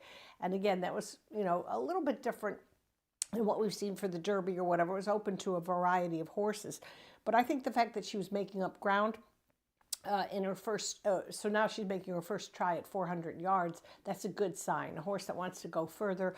Breeding-wise, One Valiant Hero is the sire. Francisco Quintero is going to pilot this filly for the Oscar Preciado barn. All right, and how about number 9, and that's HH Chasing CJ. Hit the board in 3 of her 7 starts last season for trainer Shauna Martin. This is a filly sired by the legendary Indiana stallion Escondido Beach. Didn't really make an impact in the Harley Green Derby trial on May 14th, but has faced super tough company since the racing season last year, including, look, if you lose a race to 2-year-old champion and horse of the meet, Rockin' the Beach, you're not doing too badly. Shauna got jockey Eduardo Diaz Luna to ride because Tim Eggleston, believe it or not, does not have a horse in this race. So should be a good combination there. I'm going 3, 4, 5, 9 in our finale. Now, as Brian and Rachel and John were talking about carryovers, we didn't have a carryover for the quarter horse Pentafecta because some person walked away with what Brian Aragoni calls a wheelbarrow of cash.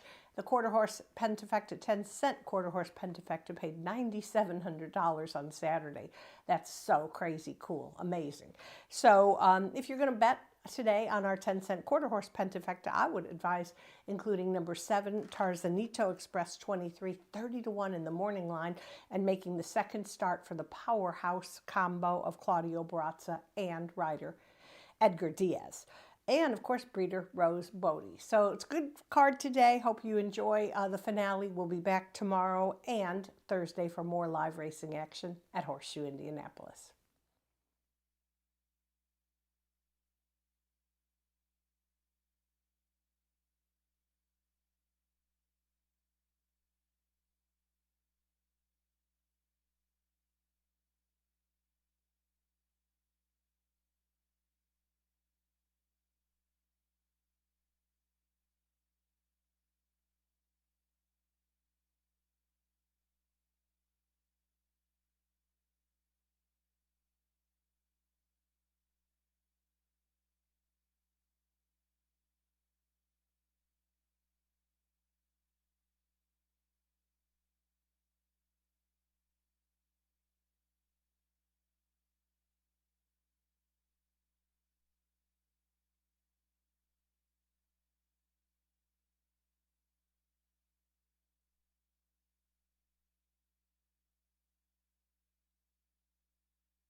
For a final time here today, Horseshoe Indianapolis paddock judge Brandy Bell with the call for quarter horse. Riders up.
The horses call postward now for the ninth race.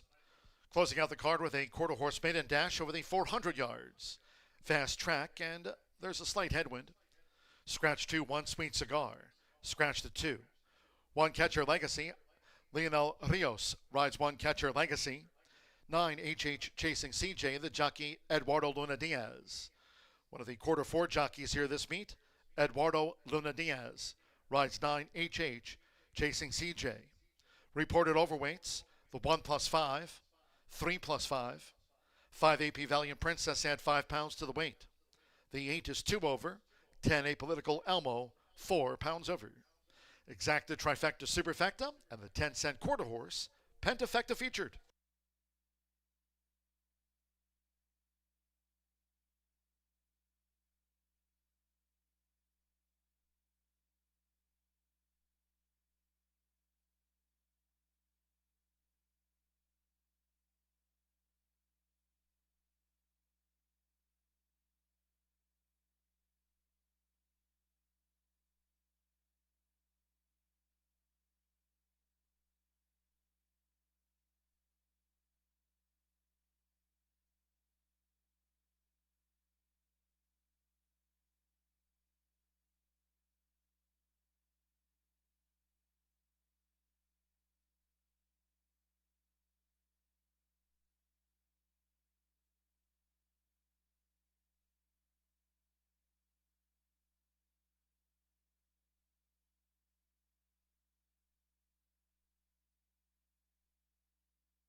Arriving at the gate, it is now post time. Loading for the last. Catcher Legacy. Sizzling Heart.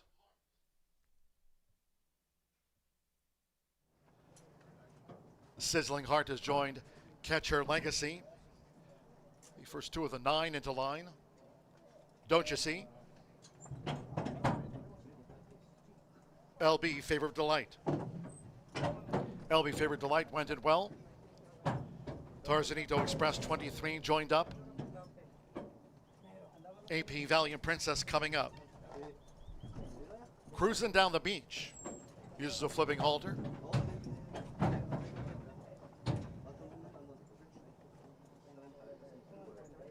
Eduardo Luna Diaz with HH chasing CJ.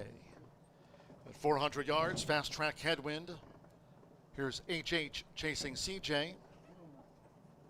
Stand by, one more. Jamaria Sonia with Apolitical Elmo.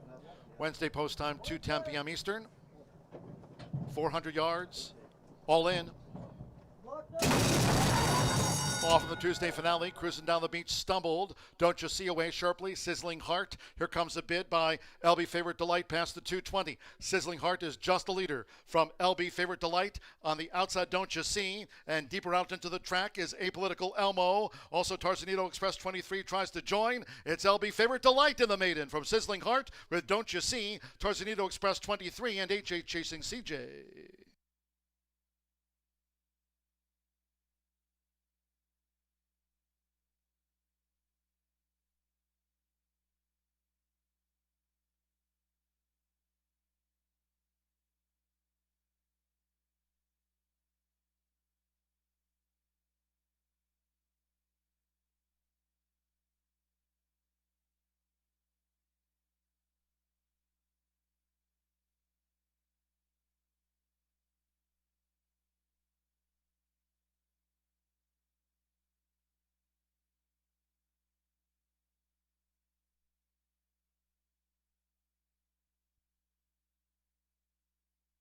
Photo finish to cap off the card. LB Favorite Delight and Sizzling Heart.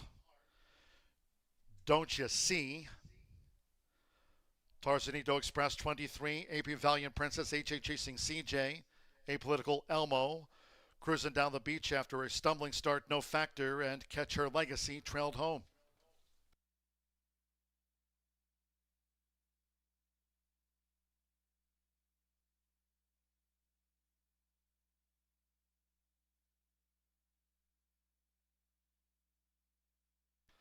Four, 3, 6, 7, 5 confirmed fifth. First, number 4, LB Favorite Delight. Second, number 3, Sizzling Heart. Third, number 6, Don't You See? Number 7, Tarzanito Express 23 was fourth.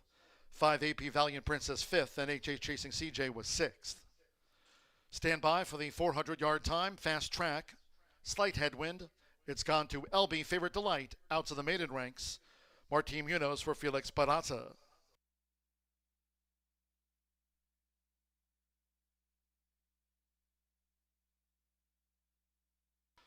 20.465 for the 400 yards, 20.465 seconds.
Returning to the Murphy Trailer Sales Winners Circle, number 4, LB Favorite Delight with Martin Munoz. LB Favorite Delight is a 3-year-old big gelding by Favorite Lucky Charm out of Biddy's Courage by Captain Courage. For Felix Barrazas, CTS Stables LLC, Horseshoe Indianapolis congratulates the winning connections of LB Favorite Delight out to the maiden ranks, 20.465.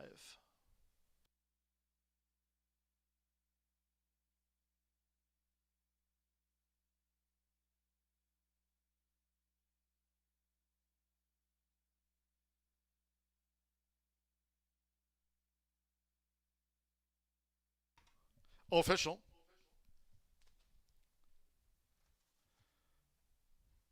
For 3 exacta paid $19.80.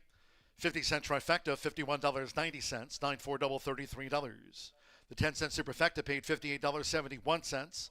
Final pick 3 of the day, $31.70. The 10-cent quarter horse pentafecta, 43675, paid $296.77. AP Valiant Princess was 5th, 20.465. That concludes our live racing program for today. We thank all that joined us here on track, and cheers to all who tuned in.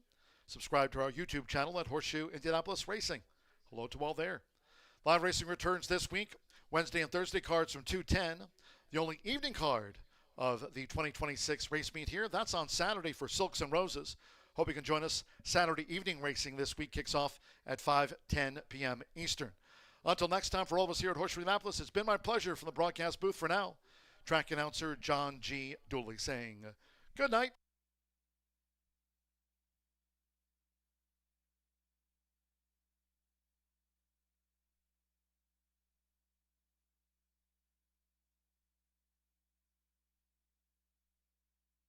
All in. Off in the Tuesday finale, cruising down the beach, stumbled. Don't You See away sharply, Sizzling Heart. Here comes a bid by LB Favorite Delight past the 220. Sizzling Heart is just a leader from LB Favorite Delight. On the outside, Don't You See, and deeper out into the track is Apolitical Elmo. Also, Tarzanito Express 23 tries to join. It's LB Favorite Delight in the maiden from Sizzling Heart with Don't You See. Tarzanito all in.